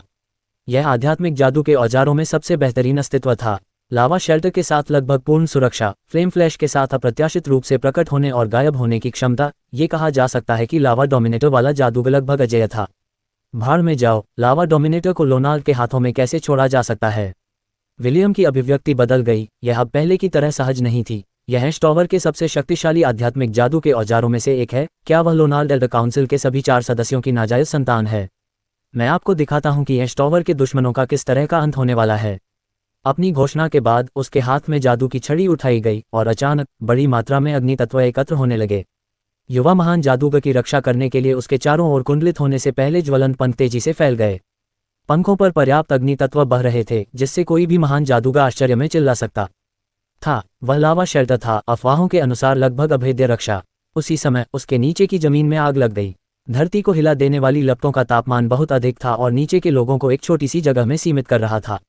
एक महान तलवारबाज के रूप में भी सॉस केवल आभा के साथ खुद को बचाने में कामयाब हो सका। बगल में कुछ अधीनस्थों ने खून खराबा करने वाली चीखें निकाली, लेकिन वे तुरंत आग की लपटों के समुद्र में दब गए। लावा शेल्टर सिर्फ एक रक्षात्मक क्षमता नहीं थी, यह एक पिंजरा भी था जो दुश्मनों का गला घोंट सकता था। विलियम मेहरा ने तुरंत एक मंत्र का जाप किया। पानी के 9 भंवर जोर से उठे और भड़की हुई लपटों के सामने एक रक्षात्मक परिधि बनाई। यह एक 4th टियर स्पेल था जिसे 5th रैंक ग्रेट मैज वाटर स्पाउट तक पहुंचने के बाद सीखा जा सकता था। इसे फायर स्पेल का दुश्मन माना जा सकता है, लेकिन वह दुश्मन केवल लावा शेल्टर का सामना करते समय गिल्डेड रोज की रक्षा कर सकता था। इसमें वापस हमला करने की शक्ति नहीं थी। भाड़ में जाओ। विलियम को पसीना आ रहा था। लावा शेल्टर बहुत शक्तिशाली था। उसका वाटर स्पाउट मंत्र उच्च तापमान के तहत लंबे समय तक विरोध करने में सक्षम नहीं होगा। विलियम मेहरा, आपने मौत को न्योता दिया, आप दूसरों को दोष नहीं दे सकते। आकाश में युवा महान जादूगर ने अपने जादू के कर्मचारियों को हिलाने से पहले ठंडी सांस ली और मन की इच्छा के तहत लावा शेल्टर की शक्ति एक पायदान ऊपर उठ गई। एक तुच्छ वाटर स्पाउट लावा शेल्टर को कैसे रोक सकता है? यह एश टॉवर के सबसे शक्तिशाली आध्यात्मिक जादू उपकरणों में से एक की क्षमता है। विलियम मेहरा के बारे में क्या? वह केवल 5वीं रैंक का महान जादूगर है। एक उच्च जादूगर के अलावा केवल एक आध्यात्मिक जादू उपकरण ही दूसरे आध्यात्मिक जादू उपकरण को रोक सकता है। ये तमाशा खत्म करने का समय आ गया है। लोनाल्ड ने अपने मन को उकसाया और एक जादू करते हुए एक बार फिर से लपटों के पिंजरे को कस दिया। फ्लेम बर्स्ट से लपटें उसके जादुई कर्मचारियों की नोक पर एकत्र हुईं। प्रकाश से चकाचौंध होने पर लोनाल्ड को लगा जैसे उसने हल्की सी वूश गूंजती हुई सुनी हो। ये हवा में चीरते हुए एक क्रॉसबो डार्ट की आवाज़ थी। बोला, युवा महान जादूगर के चेहरे पर एक व्यंग्यात्मक भाव था। विलियम का अधीनस्थ वास्तव में दिलचस्प है। उसने लावा शेल्टर के दबाव में अपनी इच्छा शक्ति नहीं खोई और अभी भी हाथ के क्रॉसबो से हमला करने की व्यर्थ कोशिश कर रहा है। मजेदार बात यह है कि यह लावा शेल्टर है, एक लगभग अभेद्य रक्षा। एक मामूली हाथ क्रॉसबो तो छोड़िए, यहाँ तक कि एक बैलिस्टा भी मुझे बिल्कुल भी नुकसान नहीं पहुंचा सकता। ये खत्म हो गया। जैसे ही लोनाल्ड जादू करने वाला था, उसने अपनी बांह पर कुछ गर्माहट महसूस की। अपना सिर नीचे करने के बाद उसने अपनी बांह पर एक पतला घाव पाया। इस खोज ने युवा महान जादूगर को चौंका दिया। एक छोटा सा हाथ क्रॉसबो वास्तव में मुझे चोट पहुंचाने में सक्षम था, लेकिन वह जल्दी से संभल गया और उसका झटका एक व्यंग्य में बदल गया। दुर्भाग्य से तुम एक बुरे निशानेबाज हो। उसके बाद कुछ नहीं हुआ। लगभग उसी समय जब उसके मुंह से शब्द निकले, युवा महान जादूगर आकाश से गिर गया। केवल एक शरीर के जमीन से टकराने की आवाज गूंजी। जैसे ही युवा महान जादूगर दुर्घटनाग्रस्त हुआ, युवा महान जादूगर द्वारा मैना की आपूर्ति के बिना लावा डोमिनेटर ने तुरंत अपनी शक्ति खो दी और लपटें सिकुड़ गईं और एक पल में गायब हो गईं। अगर पीछे छोड़ी गई उस काली झुलसी हुई धरती के लिए नहीं, तो वे सोच सकते थे कि धरती को हिला देने वाली लपटें एक भ्रम थीं। वह जगह अचानक शांत हो गई। दुर्भाग्य से मैं एक खराब निशानेबाज हूँ। आरव मेहरा ने लोनाल्ड के लंगड़े शरीर से माणिक का हार निकालते हुए अफसोस से अपना सिर हिलाया। यह एश टॉवर के सबसे शक्तिशाली आध्यात्मिक जादू उपकरणों में से एक था, जो लपटों और अंतरिक्ष की शक्ति को संयोजित करने में सक्षम था। फ्लेम फ्लैश मूवमेंट क्षमता और लावा शेल्टर रक्षात्मक क्षमता का उपयोग करने में सक्षम था। आरव मेहरा की नज़र में भी वह लावा डोमिनेटर एक लगभग पूर्ण आध्यात्मिक जादू उपकरण था, लेकिन दुर्भाग्य से वह इस आध्यात्मिक जादू उपकरण को अपने पास नहीं रख सका। लावा डोमिनेटर की प्रतिष्ठा बहुत बढ़िया थी। विलियम जैसा कोई बाहरी व्यक्ति भी उसे एक नज़र में पहचान सकता था। इस आध्यात्मिक जादुई उपकरण को रखना उसके गले में एक तख्ती लटकाने जैसा था, जिस पर बड़े अक्षरों में लिखा था, लोनाल्ड को मार दिया और लावा डोमिनेटर को छीन लिया। यह मज़ेदार नहीं होगा। एश टॉवर के पागलों की तो बात ही छोड़िए, एक बूढ़ा कछुआ भी इसे बर्दाश्त नहीं कर पाएगा। सौभाग्य से कीमिया के जरिए बाहरी रूप को बदलने के कई तरीके थे। आरव मेहरा को लावा डोमिनेटर के हॉट पोर्ट्रेटो होने की चिंता नहीं थी। एक बार जब वह राजकुमार की कब्र से वापस आएगा, तो वह लावा डोमिनेटर के रूप को बदलने में सक्षम होगा। अभी आरव मेहरा किसी और बात को लेकर चिंतित था। हाँ, लीडर सॉस, समस्या हल हो गई है। आरव मेहरा सॉस की ओर मुस्कुराया, लेकिन इस तरह की मुस्कान ने थाउजेंड सल सिटी के पहले भूमिगत बल के इस नेता को ठंडा महसूस कराया। सॉस के दिल में एक बेकाबू डर छाया हुआ था। इस समय सॉस को ऐसा भी लगा जैसे कोई भयंकर जादुई जानवर उस पर नजर रख रहा हो। अरे, मैं बहुत कुछ जानता हूँ। सॉस तुरंत समझ गया। हाल ही में मरा हुआ महान जादूगर एश टॉवर से आया था, जो सेज टॉवर जितना ही प्रसिद्ध बल था। ये तो बताने की जरूरत नहीं कि यह एश टॉवर के एक महत्वपूर्ण रहस्य से जुड़ा था। अगर कुछ लीक हो जाता तो गिल्डेड रोज को बहुत सारी मुसीबतों का सामना करना पड़ सकता था। उसने चारों ओर देखा। गिल्डेड रोज के लोगों और जमीन पर पड़ी लाशों के अलावा वह अकेला बाहरी व्यक्ति था। बाहरी व्यक्ति। सॉस को अचानक लगा कि उसके पैर कमजोर पड़ गए हैं। एक मूर्ख भी जानता होगा कि बाहरी व्यक्ति को दूसरी लाश में बदलना सबसे सुरक्षित तरीका है। मृत लोग बात नहीं करते। सॉस जानता था कि वह ज्यादा प्रतिक्रिया नहीं कर रहा था। राजीव मेहरा की मुस्कान देखकर उसे समझ आ गया कि समस्या का समाधान हो गया है, जबकि वह अभी भी उस क्रॉसबो को पकड़े हुए था जिसने महान जादूगर को मार डाला था। अरे, अगर समस्या का समाधान हो गया होता तो तुम अभी भी अपने हाथों में क्रॉसबो क्यों रखते? जब उसने ये सोचा तो सॉस ने खुद को 2 बार थप्पड़ मारने की इच्छा से खुद को रोक नहीं पाया। मैंने वापस लाने के बारे में क्यों नहीं सोचा? मैं अब अपनी जान की भीख भी नहीं मांग सकता। कोई फायदा नहीं, मुझे खुद को बचाना है। सॉस ने अपने दांत पीस लिए और एक दृढ़ निर्णय लिया। रुको, महान जादूगर मेहरा, समस्या का समाधान नहीं हुआ है। देखो, उसकी आंखें अभी भी हिल रही हैं। सॉस ने अपने चेहरे पर घबराहट भरे भाव के साथ कहा। उसने जल्दी से अपनी तलवार निकाली और लोनाल्ड की छाती में घुसा दी। एक पल में लोनाल्ड की लाश से थोड़ा काला खून बह निकला। सॉस ने फिर लाश के चारों ओर की घास को मुरझाते हुए देखा। इतना जहरीला, कोई आश्चर्य नहीं कि ग्रेट मैच हाथ के क्रॉसबो से एक भी वार का सामना नहीं कर पाया, यहाँ तक कि लावा डोमिनेटर के साथ भी। सॉस अंदर से चौंक गया, जबकि राहत भरी अभिव्यक्ति प्रदर्शित करते हुए, ठीक है, मामला सुलझ गया है। मुझे कभी उम्मीद नहीं थी कि मुझे व्यक्तिगत रूप से 5वीं रैंक के ग्रेट मैच को मारना पड़ेगा। हाँ, सौभाग्य से लीडर सॉस ने तुरंत प्रतिक्रिया दी, अन्यथा हम पर चुपके से हमला हो सकता था। आरव मेहरा एक बार फिर मुस्कुराया, लेकिन इस बार यह एक ईमानदार मुस्कान थी, क्योंकि वह पहले से ही जानता था कि इस कार्रवाई ने वाइपर नेस्ट को गिल्डेड रोज के साथ बांध दिया था। यहाँ जो कुछ हुआ उसके कारण सॉस भविष्य में इसके बारे में कुछ नहीं कर पाएगा। आखिरकार एश टॉवर के ग्रेट मैच पर किया गया अंतिम प्रहार सॉस ने व्यक्तिगत रूप से किया था। जब तक सॉस होशियार था वह कुछ भी लीक नहीं करेगा। अगर सॉस भी बात नहीं करेगा तो कौन करेगा? बाकी लोग गिल्डेड रोज के सदस्य थे। अगर आरव मेहरा अपने लोगों को चुप रहने के लिए कहने जैसा आसान काम करने में असमर्थ था तो उसे जीवन का ये दूसरा मौका छोड़ देना चाहिए। महान जादूगर मेहरा बहुत विनम्र है। आरव मेहरा की हरकतों को देखकर उसने आखिरकार राहत की सांस ली। सच कहूं तो सॉस इस क्रूर युवा महान जादूगर के संपर्क में आने के बाद से ही बहुत दबाव में था। लेकिन सौभाग्य से इस लड़ाई के दौरान एक ही पक्ष में लड़ने के बाद वाइपर नेस्ट और गिल्डेड रोज के रिश्ते भविष्य में अन्य ताकतों की तुलना में अधिक स्थिर होने चाहिए। इसे एक अप्रत्याशित फसल माना जाना चाहिए। किसी भी मामले में धन्यवाद नेता सॉस। आरव मेहरा सॉस के साथ बहुत विनम्र नहीं रहे और अपना हाथ लहराते हुए गिल्डेड रोज के कारवां को उनके रास्ते पर ले गए। हाल ही में बचाए गए कॉलिन के लिए उसे आरव मेहरा ने सीधे पुराने बटलर के पास फेंक दिया। उसकी पहचान के बारे में पिछले सवाल से यह स्पष्ट था कि यह युवक बहुत भरोसेमंद नहीं था। ये बिल्कुल सामान्य बात थी। मूल राजीव मेहरा हमेशा थाउजेंड सल सिटी में नहीं रहता था और लोकेश मेहरा के कई अधीनस्थ वास्तव में उससे परिचित नहीं थे। इसके अलावा इस कॉलिन के कंधों पर ऐश टॉवर का एक बड़ा रहस्य था। अजनबियों से सावधान रहना सामान्य बात थी। लेकिन आरव मेहरा जल्दी में नहीं था। किसी भी मामले में उसे फिर से राजकुमार की कब्र पर जाना था। वह कॉलिन को साथ नहीं ला सकता था, इसलिए बेहतर था कि पुराने बटलर को उसका दिमाग धोने दिया जाए। एक बार आरव मेहरा के वापस आने के बाद कॉलिन को भाड़े के समूह के पुनर्निर्माण में भाग लेने में सक्षम होना चाहिए। आभा के निशान के साथ 9वीं रैंक का तलवारबाज और मेहरा परिवार का 5वीं रैंक का महान जादूगर मेहरा परिवार द्वारा दिए गए 55वीं रैंक के महान जादूगरों का नेतृत्व कर रहा है। हालांकि यह संख्या पर्याप्त नहीं थी, फिर भी यह एक बहुत अच्छी ताकत होनी चाहिए। थाउजेंड सल सिटी के आसपास के व्यापार मार्गों पर बहुत अधिक समस्याएं नहीं होनी चाहिए। जब सॉस ने लोनाल्ड के शरीर से निपटना समाप्त किया तो गिल्डेड रोज का कारवां पहले से ही जहर कोहरे की घाटी से बाहर निकल चुका था। अब खाली गाड़ी में बैठे विलियम मेहरा के अलावा किसी को नहीं पता था कि आरव मेहरा पहले ही चुपचाप कारवां से निकल चुका था। उसने मैजिक स्प्रिंग पोशन के सहारे राजकुमार की कब्र तक अपना रास्ता बना लिया था। इस बार रास्ते में कोई छिपा हुआ सड़ा हुआ फूल नहीं था, नहीं कोई जहरीली ड्रैगनफ्लाई गुफा के रास्ते को रोक रही थी। इसलिए आरव मेहरा ने गुफा की गहराई तक पहुंचने के लिए केवल एक मैजिक पोशन का इस्तेमाल किया। प्रवेश द्वार पर स्थापित मंत्रमुग्ध बेल अभी भी वहां थी। एक छोटे से मंत्र के बाद बेल ने आरव मेहरा के चारों ओर लपेट लिया और उसे एक बार फिर राजकुमार की कब्र में ले आया। आरव मेहरा उसी रास्ते पर चलते हुए डेथ गार्डन के स्थान पर पहुंच गया। आरव मेहरा को स्पष्ट रूप से याद था कि डेथ गार्डन के गायब होने के बाद वह स्थान एक रास्ते में बदल गया था।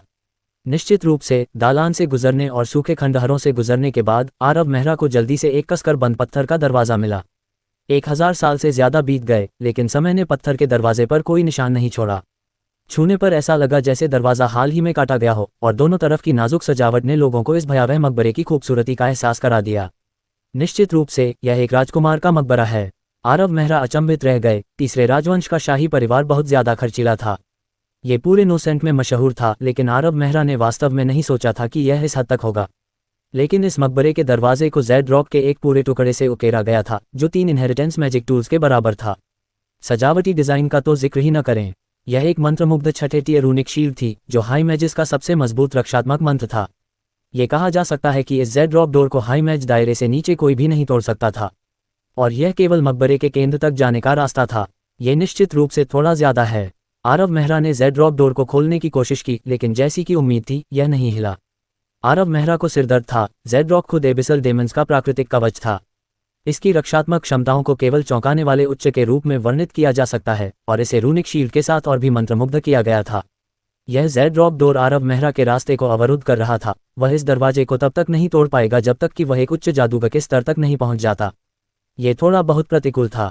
आरव मेहरा ने इस बार बहुत सारी तैयारियां की। वह पुनर्जन्म नेत्र तक पहुंचने के लिए 50 मैजिक स्प्रिंग पोशन लेकर आया, लेकिन उसने इस जेड रॉक डोर पर फंसने की उम्मीद नहीं की थी। आरव मेहरा दंग रह गया। यह एक शानदार शुरुआत है। मुझे क्या करना चाहिए? क्या मुझे वापस लौटना चाहिए और एक बार फिर से देखना चाहिए कि क्या अंदर जाने का कोई और रास्ता है? इतने बड़े मकबरे के साथ केंद्र तक जाने के लिए एक से ज्यादा रास्ते होने चाहिए। जब उसने ये सोचा तो आरव मेहरा का मन इस योजना की ओर आकर्षित हुआ, लेकिन वह दूसरे विचारों से खुद को नहीं रोक सका। तीसरे राजवंश में लोग अपने रिश्तेदारों, विशेष रूप से शाही परिवार को दफनाने के लिए कुछ भी नहीं छोड़ते थे। भले ही उसे कोई दूसरा रास्ता मिल जाए, लेकिन सबसे अधिक संभावना है कि एक और जेड रॉक डोर होगा।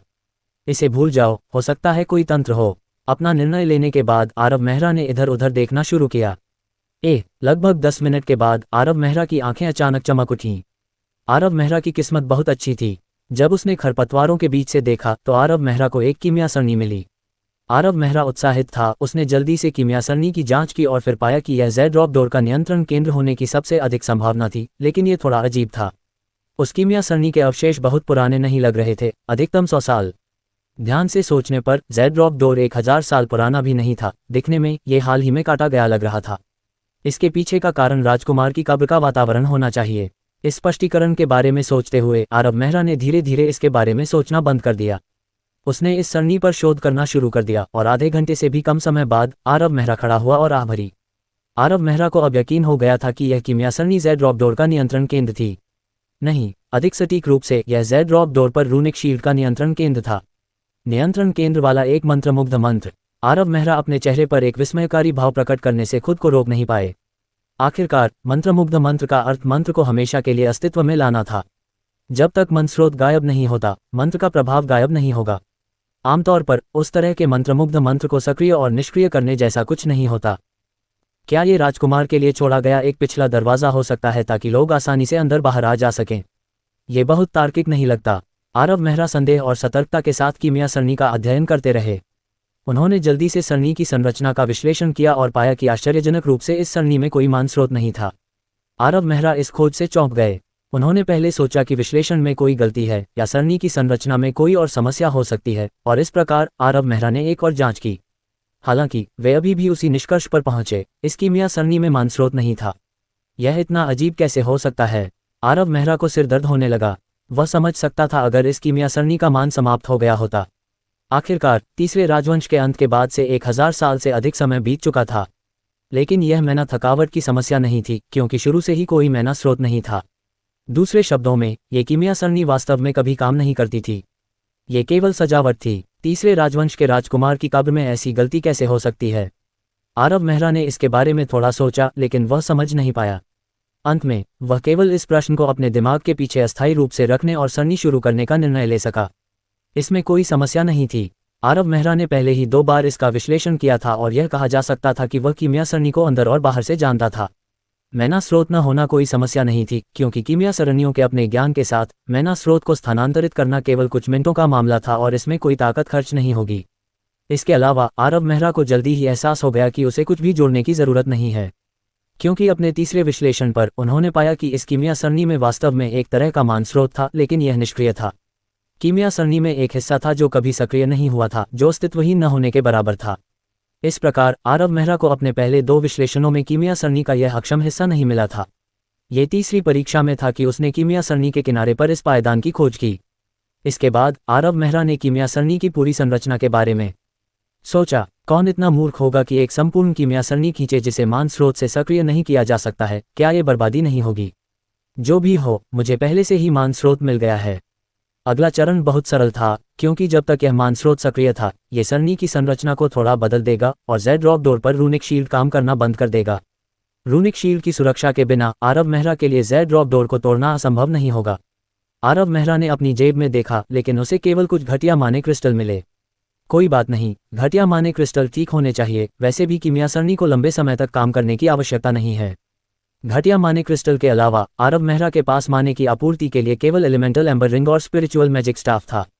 लेकिन वे 2 ट्रम्प कार्ड थे, इसलिए जाहिर है कि वह इस तरह की कीमिया सरनी को सक्रिय करने के लिए उनका उपयोग नहीं करेगा। आरव मेहरा ने अपना निर्णय लेने के बाद उन्होंने पायदान में एक स्तर 5 माने क्रिस्टल डाला। उस स्तर 5 माने क्रिस्टल को जोड़ने के बाद कीमिया सरनी पर जादू नोड्स एक फी की रोशनी के साथ टिमटिमाना शुरू कर दिया। वह मंद प्रकाश विभिन्न जादू सर्किटों से भी प्रवाहित हुआ, जबकि स्तर 5 मैना क्रिस्टल से प्रकाश जल्दी से मंद हो गया और कुछ ही क्षणों बाद यह एक साधारण पत्थर में बदल गया। एक पर्याप्त नहीं है, आरव मेहरा ने सोचा। उसने एक और स्तर 5 मैना क्रिस्टल निकाला और जल्दी से स्वैप पूरा किया। जैसे ही मैना जादू सर्किटों से प्रवाहित हुआ, जादू नोड्स टिमटिमाने लगे। आरव मेहरा को पता था कि कीमिया सरनी सक्रिय होने वाली थी।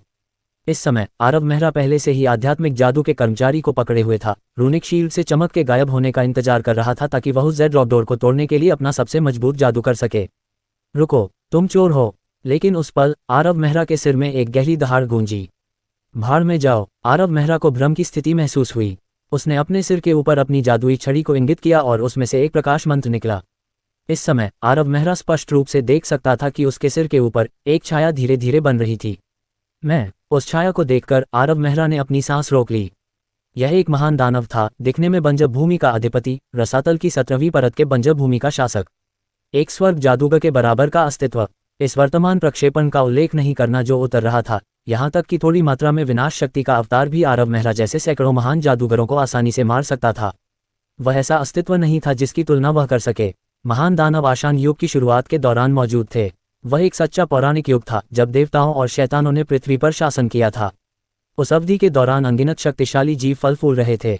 इनमें से प्रत्येक प्राणी में अथाह शक्ति थी और ड्रैगन जैसे शक्तिशाली अस्तित्व उस समय की एक सामान्य जाति थी। वर्तमान जादूगरों को उस युग के अस्तित्व के बारे में संदेह था और उनके तर्क का कई लोगों ने समर्थन किया था। उनका मानना था कि नोसेंट कभी भी उन शक्तिशाली प्राणियों और धरती पर चलने वाले देवताओं की भयावह शक्ति का सामना नहीं कर पाएगा, और महान दानव उस युग से आए थे। इस तरह का भयावह अस्तित्व जो देवताओं और शैतानों के समान ही जमीन पर चलता था, अब अप्रत्याशित रूप से तीसरे राजवंश के एक राजकुमार की कब्र में एक प्रक्षेपण भेज दिया था। उस पल आरव मेहरा के दिमाग में एक विचार आया, ये खत्म हो गया है, मैं खत्म हो गया हूँ। यह ऐसी शक्ति नहीं थी जिसका आरव मेहरा मुकाबला कर सके। आरव मेहरा की तो बात ही छोड़िए, हजारों पालों वाले शहर के सबसे शक्तिशाली उच्च जादूगर सोलोमन और उनके आर्कमेज शिक्षक भी उस अस्तित्व के सामने चींटियों की तरह होंगे। इस वीरान अधिपति के प्रक्षेपण की एक सांस उनके शरीर को कुचलने के लिए पर्याप्त होगी। शर्मनाक चोर, तूने भगवान जलेक्स की नींद में खलल डालने की हिम्मत की है। नीच चोर, तू अपनी लापरवाही की कीमत चुकाएगा। मुझे ऐसी किस्मत कैसे मिल सकती है? आरव मेहरा ने शुरू में एक पतली सी उम्मीद पर भरोसा किया, लेकिन इस दहाड़ के बाद उसे केवल अंधेरा ही महसूस हुआ। इस युग में केवल आरव मेहरा ही जानता था कि वीरान अधिपति के असली नाम का क्या मतलब है। देवताओं और शैतानों की भाषा में जलेक्स 4 डोमेन का एक संयोजन था, मुरझाना, क्षय, विनाश और विनाश। रसातल के असंख्य महान राक्षसों के बीच भी जलेक्स की शक्ति सबसे ऊपर थी। ये वीरान अधिपति जादुई सभ्यता के चरम के अंत में प्रसिद्ध हुआ। उस समय के शक्तिशाली जादूगर पहले से ही देवताओं के बराबर थे। उन्होंने अंतहीन रसातल पर अपनी नज़र डालने से पहले हजारों हजार विमानों पर विजय प्राप्त की। उन्होंने रसातल की 20 परतों को तोड़ दिया और 20 से कम महान राक्षसों को नहीं मारा, जिसमें जलाक्स भी शामिल था। दूसरे शब्दों में, इस युग में अधिपति का असली नाम अभी तक ज्ञात नहीं था। प्रत्येक रसातल दानव का असली नाम वर्जित था, विशेष रूप से उजाड़ अधिपति जैसे महान दानव के लिए। यदि उस वर्ष विमान आक्रमण के लिए नहीं, तो जलाक्स नाम कभी ज्ञात नहीं हो सकता था। अब जब ये नाम आरव मेहरा के सामने आया, तो इसका मतलब था कि यह प्रक्षेपण अनिवार्य रूप से उजाड़ अधिपति का था। आरव मेहरा को लगा कि उसकी किस्मत खत्म हो गई है।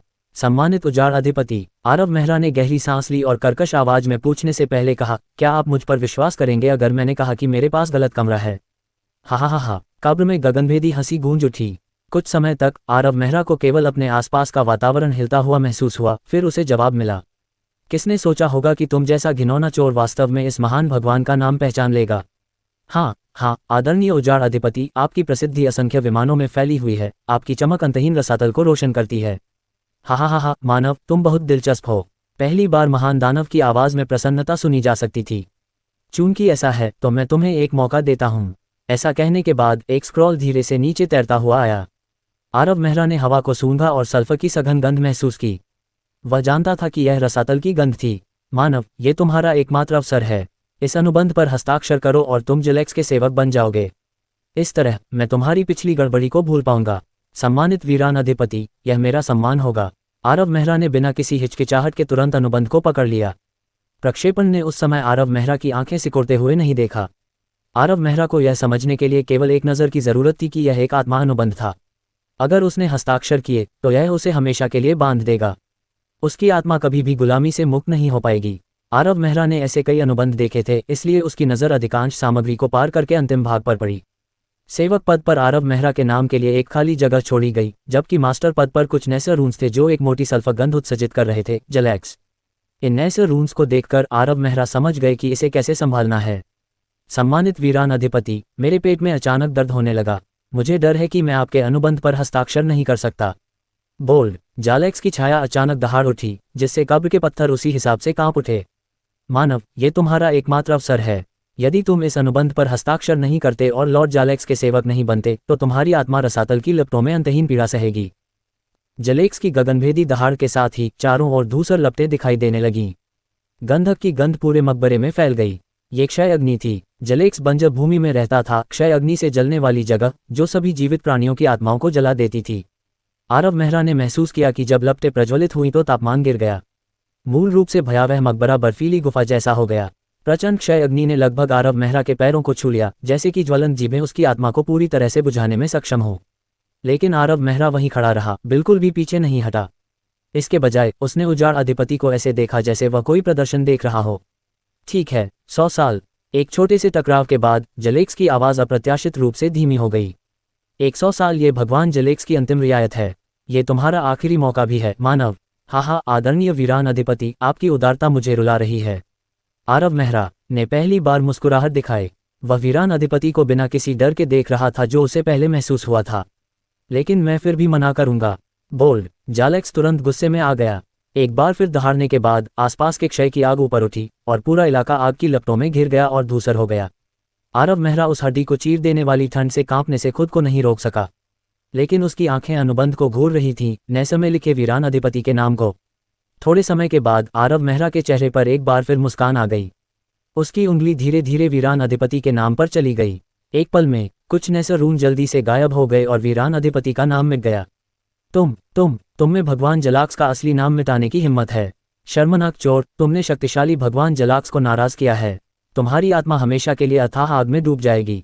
मैं तुम्हारे शरीर को राख में बदल दूंगा और तुम्हें बंजर भूमि की धरती पर फैला दूंगा। मैं तुम्हारी आत्मा को हमेशा के लिए कैद कर दूंगा, मैं तुम्हें। जब कब्रों में गगनभेदी दहाड़ गूंजी तो छत से पत्थर के टुकड़े नीचे गिरे। पूरा मकबरा उजाड़ अधिपति के क्रोध से हिलता हुआ लग रहा था। लेकिन इन सब के बावजूद आरव मेहरा ने इस पल एक जादू किया। मुझे दिखाने का समय आ गया है कि तुम वास्तव में क्या हो। आरव मेहरा ने जो जादू किया वह तीसरे स्तर का जादू था, सच्ची आंखें।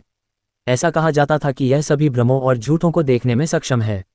जादू करते ही आरव मेहरा की आंखें चमक उठीं।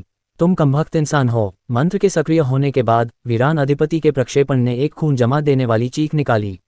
छत के आधे से कम हिस्से को अस्पष्ट करने वाला प्रक्षेपण ट्रू आइज मंत्र के प्रकाश में सिकुड़ गया और अंत में एक अंगूठी में बदल गया। एक खटखट के साथ यह जमीन पर गिर गया। मानव, मैं तुम्हें शाप देता हूँ। जिस क्षण अंगूठी गिरी, एक छाया उड़ गई। जादुई उपकरण अवतार। सब कुछ बहुत जल्दी हुआ। आरव मेहरा के पास छाया के उसके सामने आने से पहले आश्चर्यचकित होकर चिल्लाने का समय ही था। आरव मेहरा के पास सोचने का समय नहीं था, क्योंकि उसने अपने आध्यात्मिक जादू के कर्मचारियों से इशारा किया और जल्दी से पीछे हटे हुए फ्लेम शैकल्स डाले। आरव मेहरा ने नहीं सोचा था कि इन फ्लेम शैकल्स का बहुत अधिक प्रभाव होगा, क्योंकि यह एक सच्चे आत्मा जादू उपकरण का जादू उपकरण अवतार था। इस स्तर का अस्तित्व एक आर्कमेज से मुकाबला करने में सक्षम होगा। अगर उसके द्वारा भेजी गई फ्लेम शैकल्स उसे एक सेकंड के लिए भी फंसा पाती तो इसे एक बड़ी जीत माना जा सकता था। भाड़ में जाओ, तुम कमबख्त इंसान। फ्लेम शैकल्स डालने के बाद आरव मेहरा ने एक दयनीय चीख सुनी। क्या हुआ? आरव मेहरा ने चौंक कर देखा और पाया कि महान ट्रू स्पिरिट मैजिक टूल का मैजिक टूल अवतार अप्रत्याशित रूप से मात्र सेकेंड टियर स्पेल द्वारा फंस गया था। तुम मेरे बाहर आने का इंतजार करो, मैं तुम्हें काट कर मार डालूंगा। ये सही है। फ्लेम शैकल्स की लपटों के बीच में हथेली के आकार का एक छोटा भेड़िया जोर जोर से गालियां दे रहा था। एकमात्र अजीब बात यह थी कि भेड़िए का शरीर पारदर्शी था, जिससे ऐसा लग रहा था कि वह किसी भी क्षण हवा में घुल जाएगा। रुको, यह एक भूत भेड़िया है। हालांकि इसके नाम में भूत शब्द था, भूत भेड़िया वास्तव में एक मरे हुए जीवन रूप नहीं था। वे असली आत्मा जीवन रूप थे। उनके पास कोई शरीर नहीं था और वे नोसेंट में केवल आत्मा के रूप में रहते थे। वे स्वाभाविक रूप से सभी प्रकार की आत्मा तकनीकों में कुशल थे। उनके द्वारा बनाए गए भ्रम में छाया कानून का भी एक निशान था। इस तरह के कौशल को हल्के में नहीं लिया जा सकता था। छाया कानून के निशान के साथ एक भ्रम मृत्यु उद्यान के बराबर था। बस एक और कदम और इसे वास्तविकता में बदलना असंभव नहीं होगा। वास्तव में आत्मा जीवन रूपों के बीच सर्वोच्च अस्तित्व अफवाह ड्रीम किंग था। ऐसा कहा जाता था कि ड्रीम किंग के प्रत्येक भ्रम वास्तव में एक सच्ची दुनिया थी। ड्रीम किंग लगातार सो रहा था और उन अनगिनत सच्ची दुनियाओं के बीच पुनर्जन्म ले रहा था। अगर ड्रीम किंग किसी दिन सच में जाग गया तो ये अनगिनत सच्ची दुनियाएं तुरंत नष्ट हो जाएंगी और शक्ति का विस्फोट दुनिया को नष्ट कर देगा। इसके अलावा आत्मा जीवन रूप लगभग सभी शारीरिक क्षति के लिए प्रतिरक्षित थे। उनके पास जादू के लिए भी बहुत अधिक प्रतिरोध था और केवल उनकी आत्माओं को लक्षित करने वाले हमले ही उन्हें वास्तव में नुकसान पहुंचा सकते थे। हालांकि नोसेंट में आत्मा जीवन रूप बहुत दुर्लभ थे। यहाँ तक कि क्षयकारी पुस्तकालय के नोट्स में भी आरव मेहरा को आत्मा जीवन रूपों के 2 दर्जन से अधिक उल्लेख नहीं मिले। उसने तीसरे राजवंश के राजकुमार की कब्र में एक को खोजने की उम्मीद नहीं की थी। इसके अलावा यह एक जादू उपकरण अवतार की आत्मा जीवन रूप था। लेकिन यह इतना कमजोर कैसे हो सकता है? जब उसने इसके बारे में सोचा तो आरव मेहरा कुछ निराशा के साथ भूत भेड़िया को देखने से खुद को रोक नहीं सका।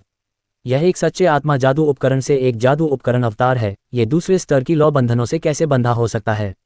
क्या यह नकली है? तुम क्या देख रहे हो? जब तक मैं बाहर नहीं निकलता तब तक रुको, मैं तुम्हें काट कर मार डालूंगा। आरव मेहरा की अभिव्यक्ति ने भूत भेड़िया को गुस्से से भर दिया। यह एक जादू उपकरण अवतार होना चाहिए। आरव मेहरा ने इसे समझ लिया था और महसूस किया था कि भूत भेड़िया निश्चित रूप से एक सच्चे आत्मा जादू उपकरण अवतार था, लेकिन किसी कारण से इसकी शक्ति बेहद कमजोर थी। आरव मेहरा को लगा कि यह एक वास्तविक अवसर था, एक सच्चे आत्मा जादू उपकरण को पकड़ने का मौका। अगर तुम्हारे पास कहने के लिए कुछ बकवास है तो जल्दी से कहो और फिर जल्दी करो और इस भगवान को छोड़ दो, वरना। ज्वाला की बेड़ियों में बंधा भूत भेड़िया अभी भी अहंकारी था क्योंकि वह धमकी दे रहा था, नहीं तो तुम मुझे काटकर मार डालोगे। आरव मेहरा ने अपना गाल खुजलाया, ये सोचते हुए कोई आश्चर्य नहीं कि क्लाउड टॉवर का वह महान जादूगर तुम्हें पकड़ने में सक्षम था। पता चला कि तुम्हारा IQ इतना कम था, लेकिन इससे पहले कि तुम मुझे काट कर मार डालो, मुझे पूछना है तुम्हारा नाम क्या है। ये भगवान तुम्हें अपना नाम कैसे बता सकता है। भूत भेड़िया की आवाज़ बेहद तिरस्कारपूर्ण थी। एक महान जादू उपकरण अवतार के रूप में वह कैसे किसी इंसान को अपना नाम बता सकता है। अगर तुम मुझे नहीं बताते तो कोई बात नहीं, मुझे अनुमान लगाने दो। फिर आरव मेहरा ने वास्तव में अनुमान लगाना शुरू कर दिया। आरव मेहरा ने नैसा भाषा का उपयोग करके कुछ दर्जन सच्चे आत्मा जादू के औजारों के नाम बताए। उनमें से प्रत्येक ने घोस्ट वुल्फ को तिरस्कार में उपहास करने पर मजबूर कर दिया, लेकिन आरव मेहरा को बिल्कुल भी चिंता नहीं थी। क्लाउड टॉवर का वह महान जादूगर नोसेंट में लगभग एक शताब्दी तक चमकता रहा था। उस शताब्दी के दौरान बहुत सारे सच्चे आत्मा जादू के औजार नहीं दिखाई दिए, इसलिए अंत में 30 से अधिक नहीं होने चाहिए और उन 30 को पुस्तकालय में दर्ज किया गया था। हालांकि आरव मेहरा ने केवल नैसा भाषा का अध्ययन करने के लिए उन अभिलेखों को पढ़ा था, इसलिए उन्हें इस बात की चिंता नहीं थी कि कौन सा सच्चा नाम किस सच्चे आत्मा जादू के औजार से मेल खाता है। इस प्रकार आरव मेहरा के पास अब अनुमान लगाने के अलावा कोई और विकल्प नहीं था। लेकिन अनुमान लगाने में कुछ भी जटिल नहीं था। केवल 30 सच्चे नामों के साथ वह जल्द या बाद में सही नाम पा लेगा। निश्चित रूप से आरव मेहरा द्वारा बोले गए 23वें सच्चे नाम ने तिरस्कार करने वाले घोस्ट वुल्फ को चुप कर दिया। पता चला कि यह तुम हो, soul walker Shaun. Aarav Mehra ने यह कहने के बाद ठहाका लगाया। कैसे? तुम लॉर्ड शॉन के नाम के बारे में कैसे जान पाए? हाँ, इससे कोई फर्क नहीं पड़ता। मैं तुम्हें बस ये बताना चाहता हूं कि सोल कॉन्ट्रैक्ट में इस तरह की खामी का फायदा उठाने की कीमत चुकानी पड़ती है। ये कहने के बाद आरव मेहरा को बंधे हुए सोल वॉकर की कोई परवाह नहीं रही। उसने एक क्विल पेन निकाला और स्क्रॉल पर लिखना शुरू कर दिया। अरे, तुम क्या सोच रहे हो? घोस्ट वुल्फ डर गया जब उसने आरव मेहरा को स्क्रॉल पर लिखते देखा। वह स्पष्ट रूप से महसूस कर सकता था कि वह लानत मानव उसके द्वारा तैयार किए गए आत्मा अनुबंध के साथ छेड़छाड़ कर रहा था। एक आत्मा जीवन रूप के रूप में आत्मा स्तर पर परिवर्तन शॉन से कैसे बच सकते थे? हालांकि वह अभी भी नहीं जानता था कि वह लानत मानव क्या कर रहा था। आत्मा अनुबंध पर प्रत्येक चरित्र के परिवर्तन ने सोल वॉकर को भयभीत कर दिया। दुर्भाग्य से बहुत देर हो चुकी थी। चाहे सोल वॉकर ने कितनी भी गालियां क्यों न दी, वह आरव मेहरा को आत्मा अनुबंध पर अपना नाम लिखने से नहीं रोक सका। नहीं नहीं नहीं, शर्मनाक चोर, नीच मानव, तुम क्या सोचते हो कि तुम क्या कर रहे हो? उस समय सोल वॉकर ने फ्लेम शैकल्स में जितना हो सके उतना संघर्ष किया, लेकिन उसे पता चला कि संघर्ष करने का कोई मतलब नहीं था, क्योंकि उसके चारों ओर की फ्लेम शैकल्स उसके हिलते ही गिर गईं। इसके बावजूद बेचारा सोल वॉकर न तो खुश हुआ और न ही दहाड़ा, बल्कि उसने आरव मेहरा को बेहद जटिल नज़र से देखा, क्योंकि उस समय सोल वॉकर को लगा कि आत्मा अनुबंध पहले ही प्रभावी हो चुका है। लेकिन दूसरे तरह से, मैंने तुमसे कहा था कि तुम्हें सोल कॉन्ट्रैक्ट में खामियों का इस्तेमाल करने की कीमत चुकानी पड़ी। तुम कोई अपवाद नहीं हो, सोल लाइफ फॉर्म के तौर पर भी। तुम्हें खुश होना चाहिए कि तुमने उस सोल कॉन्ट्रैक्ट के साथ बहुत ज्यादा छेड़छाड़ नहीं की, वरना तुमने जो साइन किया वो सिर्फ मास्टर स्लेव कॉन्ट्रैक्ट नहीं होता। आरव मेहरा को ये कहते हुए थोड़ा अफसोस हुआ। केवल एक जगह छेड़छाड़ की गई थी, वह था असली नाम वाला सेक्शन, जहां सोल वॉकर ने अपना असली नाम छिपाया था, उसे जलाक्स के तौर पर छिपाया था। नोसेंट में सोल कॉन्ट्रैक्ट सबसे निष्पक्ष कॉन्ट्रैक्ट थे। अगर कोई एक पक्ष सोल कॉन्ट्रैक्ट में दखल देता तो पूरे कॉन्ट्रैक्ट में खामियां आ सकती थीं, चाहे वे इसे कितनी भी अच्छी तरह से करें और चाहे कितना भी बड़ा शोषण क्यों न हो। चूंकि सोल वॉकर ने असली नाम के साथ छेड़छाड़ की थी, आरव मेहरा उस खामी का इस्तेमाल कर सकता था, लेकिन सिर्फ असली नाम वाले सेक्शन में। आरव मेहरा ने जो किया वो बहुत आसान था। उसने केवल 2 नामों की स्थिति को उलट दिया। अनुबंध अभी भी एक अनुबंध था और सामग्री में कोई बदलाव नहीं हुआ, लेकिन स्वामी और दास की स्थिति पूरी तरह से उलट गई थी। यही कारण था कि आरव मेहरा ने कहा कि सोल वॉकर को खुश होना चाहिए। अगर सोल वॉकर ने बड़े बदलाव किए होते तो आरव मेहरा के पास खामियों का फायदा उठाने के लिए अधिक छूट होती, और उस समय यह मास्टर स्लेव अनुबंध जितना सरल नहीं होता। कुछ ऐसा जो शाश्वत अनुबंध जैसा हो, जिसे पुनर्जन्म के माध्यम से भी नहीं तोड़ा जा सकता, या एक रक्त शपथ जो उन्हें अपने जीवन को साझा करने के लिए मजबूर करती है, या बदले में कुछ भी दिए बिना गुलामी। संक्षेप में, यह मास्टर स्लेव अनुबंध जितना निष्पक्ष और सहज नहीं होगा। आपको कैसे पता चला? सोल वॉकर ने पीछे हटते हुए अपनी आवाज कांपते हुए कहा। मास्टर स्लेव अनुबंध पहले से ही प्रभावी था। वह फ्लेम शैकल्स के बिना भी आरव मेहरा पर हमला नहीं करेगा। इसके अलावा उसके पास आरव मेहरा पर हमला करने की शक्ति नहीं थी। अन्यथा वह वीरान अधिपति का प्रतिरूपण करने के लिए जादू का उपयोग करने की कोशिश नहीं करता और वह फ्लेम शैकल्स के खिलाफ इतना असहाय भी नहीं होता। यह एक रहस्य है, आरव मेहरा ने इस सवाल का जवाब दिए बिना मुस्कुराते हुए कहा। केवल आरव मेहरा ही जानता था कि वह लगभग ठगा जा चुका था। यह एक शानदार जाल था। पहले तो आरव मेहरा ने सच में यह मान लिया था कि वह वीरान अधिपति के प्रक्षेपण का सामना कर रहा था, क्योंकि वीरान अधिपति का असली नाम इस युग में प्रचलित नहीं था। ये 20,000 साल बाद जाना जाएगा। लेकिन सोल वॉकर ने एक दोष उजागर किया। वीरान अधिपति जलेक्स स्वर्ग रैंक से ऊपर का अस्तित्व था, इसलिए वह एक महान जादूगर के साथ मास्टर स्लेव अनुबंध पर हस्ताक्षर करने के लिए खुद को क्यों नीचा करेगा। लेकिन वह दोष अभी भी पर्याप्त नहीं था। आखिरकार वीरान अधिपति जैसे अस्तित्व का व्यवहार कुछ ऐसा नहीं था जिसे कोई महान जादूगर भविष्यवाणी कर सके। सौभाग्य से एक दूसरी खामी उजागर हुई। यह अनुबंध पर लिखा असली नाम था।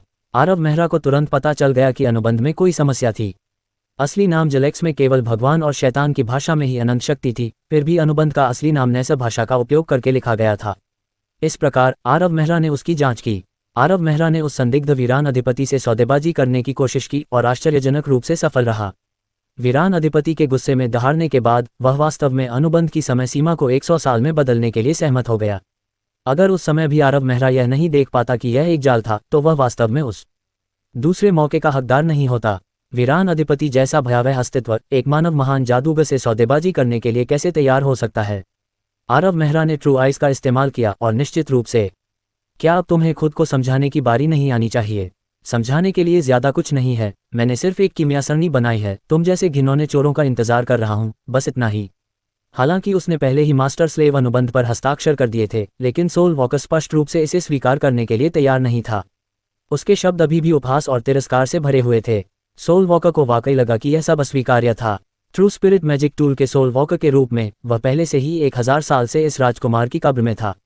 कुछ विशेष कारणों से उसने कुछ 100 साल पहले ही अपना मैना समाप्त कर लिया था और ऐसा लग रहा था कि उसका अवतार जल्द ही गायब हो जाएगा। इसलिए सोल वॉकर ने एक तरीका निकाला। उसने अपनी आखिरी शक्ति का उपयोग करके जेड ड्रॉप डोर के सामने एक कीमिया सरणी बनाई जो चारा के रूप में काम करेगी। चारा को यथार्थवादी बनाने के लिए सोल वॉकर ने वास्तव में रूनिक शील्ड और कीमिया सरणी को जोड़ा। दूसरे शब्दों में, वह कीमिया सरणी वास्तव में रूनिक शील्ड को नियंत्रित कर सकती थी, लेकिन उसने मैना स्रोत तैयार करते समय कुछ तरकीबें छोड़ दी थीं। ऐसा लग रहा था कि आपूर्ति की गई मैना को कीमिया सरणी में डाला जाएगा, लेकिन वास्तव में इसे सोल वॉकर ने रोक दिया था। लेकिन सोल वॉकर ने वास्तव में नहीं सोचा था कि इस दुनिया में इतना कंजूस व्यक्ति होगा। उसके पास केवल 2 स्तर 5 मैना क्रिस्टल थे। सोल वॉकर लगभग रो पड़ा जब उन 2 लेवल 5 मैना क्रिस्टल का मैना उसके शरीर में डाला गया। मैं 2 लेवल 5 मैना क्रिस्टल के साथ क्या कर सकता था? जब मैं अपने चरम पर था तो यह आधा जादू करने के लिए भी पर्याप्त नहीं था। उसने सोचा, लानत है तुझ पर। उसने मन ही मन कोसा, एक बार जब इस लॉर्ड शॉन ने तुम्हें मास्टर स्लेव कॉन्ट्रैक्ट पर साइन करवा दिया होता तो मैं तुम्हें अपमानित करता, कंजूस। ये लॉर्ड शॉन तो उजाड़ अधिपति में बदल गया। फिर भी ये लॉर्ड शॉन बदकिस्मत था। अब तक शॉन को लग रहा था कि अगर वह लानत इंसान थोड़ा और उदार होता और उसे थोड़ी और शक्ति देता तो उसका अंत इतना दयनीय नहीं होता। पता चला कि ट्रू स्पिरिट मैजिक टूल्स का मैना भी खत्म हो सकता है। हालांकि सोल वॉकर ने कुछ भी नहीं समझाया, लेकिन आरव मेहरा ने एक पल के लिए इसके बारे में सोचा और पूरी प्रक्रिया को समझ लिया। वह खुद को हंसने से नहीं रोक पाया। तुम सच में बदकिस्मत हो। शॉन गुस्से से भड़क गया जब उसने आरव मेहरा को हंसते हुए सुना। तुम्हें लगता है कि तुम जीत गए? तुम बेकार में लॉर्ड शॉन के गुरु बन गए। क्या तुम भूल गए, लॉर्ड शॉन एक सच्चे स्पिरिट मैजिक टूल का अवतार हैं। ये कहने के बाद सोल वॉकर धुंध में बदल गया और रिंग में गायब हो गया।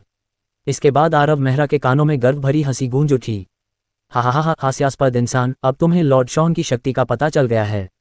तुमने लॉर्ड शॉन के साथ मास्टर स्लेव कॉन्ट्रैक्ट साइन किया था, लेकिन तुम भूल गए कि लॉर्ड शॉन एक सच्चे स्पिरिट मैजिक टूल का अवतार हैं। अगर तुम्हारे पास हुनर है तो लॉर्ड शॉन को मैजिक टूल से बाहर निकालो। लेकिन उसने यह उम्मीद नहीं की थी कि आरव मेहरा बिल्कुल भी परेशान नहीं होगा। उसकी मुस्कान में कोई बदलाव नहीं आएगा। जरूर, अगर तुम्हें मैजिक टूल में छिपना पसंद है तो तुम हमेशा के लिए मैजिक टूल में छिप सकते हो, लेकिन मैं गारंटी देता हूं कि अगर तुम बाहर आने की हिम्मत करोगे तो तुम्हें कभी इसका पछतावा नहीं होगा। ऐसा कहने के बाद आरव मेहरा ने सोल वॉकर को याद दिलाया, और ठीक है, मैं तुम्हें बताना भूल गया, मैं इस साल 20 साल का हो जाऊंगा और मैं एक महान जादूगर हूँ।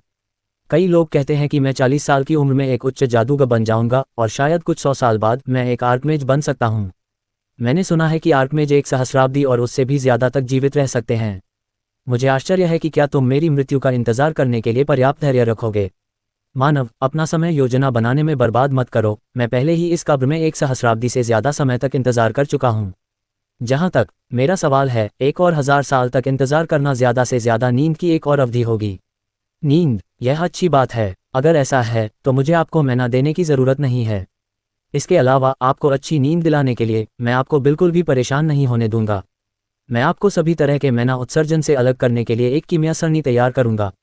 इस तरह से आपको बहुत गहरी नींद आएगी। कौन जानता है, शायद आप तब तक सो पाएं जब तक आपका अवतार समाप्त न हो जाए। उद्धरण चिन्ह डॉट डॉट डॉट उद्धरण चिन्ह। सोल वॉकर चुप हो गया। 1000 साल तक इंतजार करना एक सच्चे स्पिरिट मैजिक टूल के लिए कुछ भी नहीं माना जाता था। ये सबसे खराब स्थिति में सिर्फ एक लंबी नींद होगी, लेकिन मैना की आपूर्ति न होना कुछ ऐसा था जिसे ट्रू स्पिरिट मैजिक टूल स्वीकार नहीं कर सकता था। पिछली बार जब उसका मैना खत्म हो गया था तो उसका अवतार लगभग समाप्त हो गया था। सोल वॉकर फिर से ऐसी स्थिति में कैसे पड़ सकता था? वास्तव में स्वामी बदलने में क्या बुराई है? वह राजकुमार तो 1000 साल पहले ही मर चुका है। क्या ये हो सकता है कि तुम एक सच्चे आत्मा जादू उपकरण अतीत की यादों में जीना चाहते हो?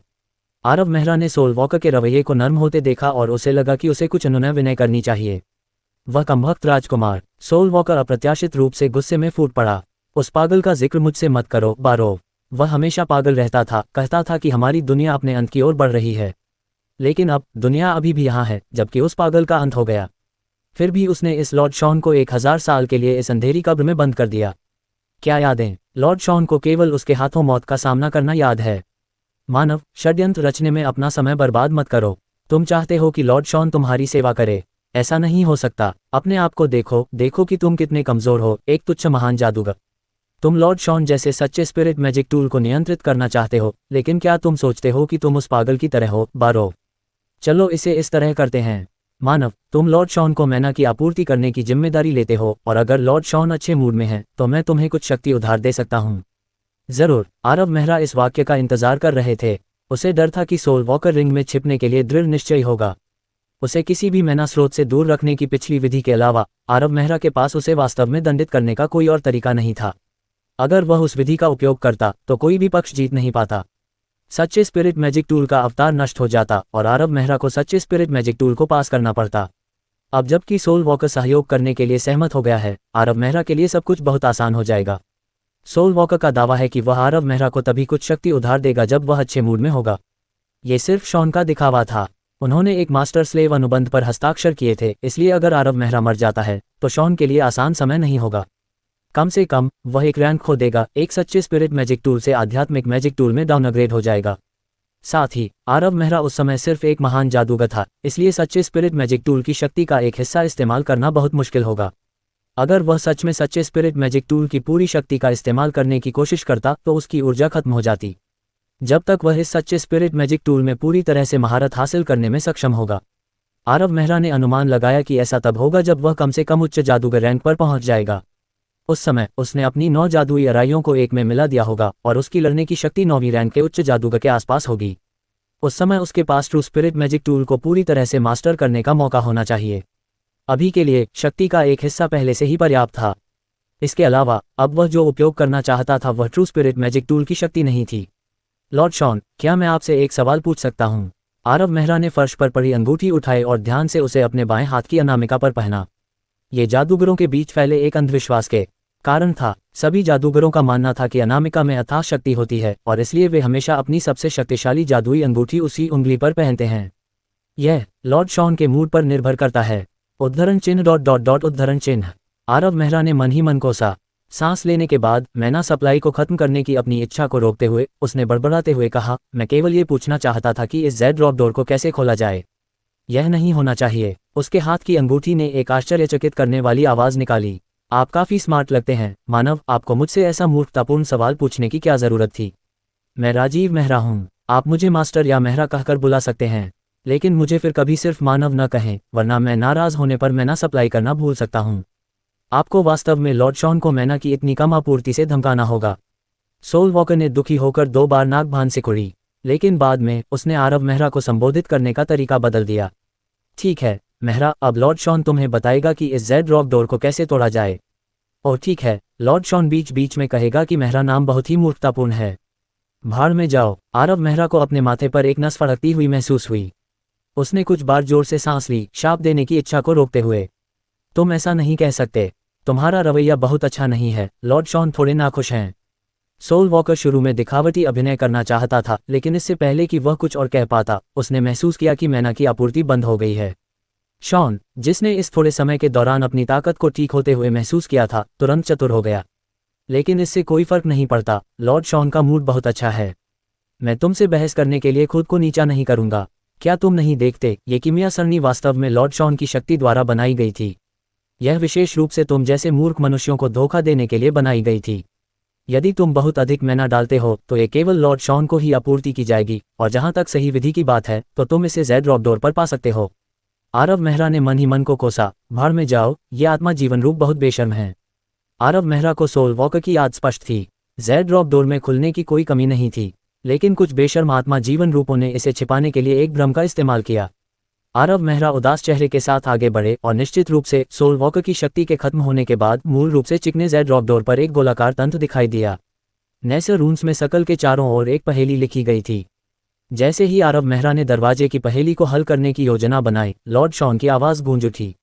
देखने की कोई ज़रूरत नहीं है, लॉर्ड शॉन आपको इतनी सरल पहेली का जवाब बता सकते हैं। 3 बार बाएं, 4 बार दाएं, इसे आजमाएं, मूर्ख इंसान। मेरी गलती, मूर्ख मेहरा। आरव मेहरा ने बस इसे अनदेखा करना चुना, लेकिन उसका हाथ अभी भी सोल वॉकर के निर्देशों के अनुसार चला। 3 बार बाएं, 4 बार दाएं। इसके तुरंत बाद पूरा ज़ेड ड्रॉप डोर गड़गड़ाहट के साथ हिलने लगा। थोड़ी देर बाद उसके सामने एक बड़ा अखाड़ा दिखाई दिया। कोई रास्ता नहीं। जब आरव मेहरा ने उस विशाल अखाड़े को देखा तो उसे पता चल गया कि उसके लिए मुसीबत आने वाली है। क्लाउड टॉवर के उस महान जादूगर ने इस विशाल क्षेत्र पर कम से कम आधा पेज लिखा है। हाँ मेहरा, तुम्हारी किस्मत बहुत अच्छी है। जीवन और मृत्यु के द्वार से गुजरने के बाद तुम्हारे पास डार्क एरेना में जाने का केवल 10% मौका है। इतनी कम संभावना और तुम वास्तव में उससे मिले। इस लॉर्ड शॉन को अनुमान लगाने दो कि तुम किस तरह के प्रतिद्वंद्वी से मिलोगे। ठीक है, यह अनुमान लगाना बेहतर होगा कि मैं तुम्हारी मैना आपूर्ति कब काटूंगा। आरव मेहरा ने दुखी होकर डांटा। लानत है तुम पर, तुमने लॉर्ड शॉन को धमकी देने की हिम्मत की। आरव मेहरा ने इस दिखावटी और लंबे चौड़े ट्रू स्पिरिट मैजिक टूल को नज़रअंदाज करना चुना और अपनी नाक खुजलाने के बाद वह डार्क एरेना में चला गया।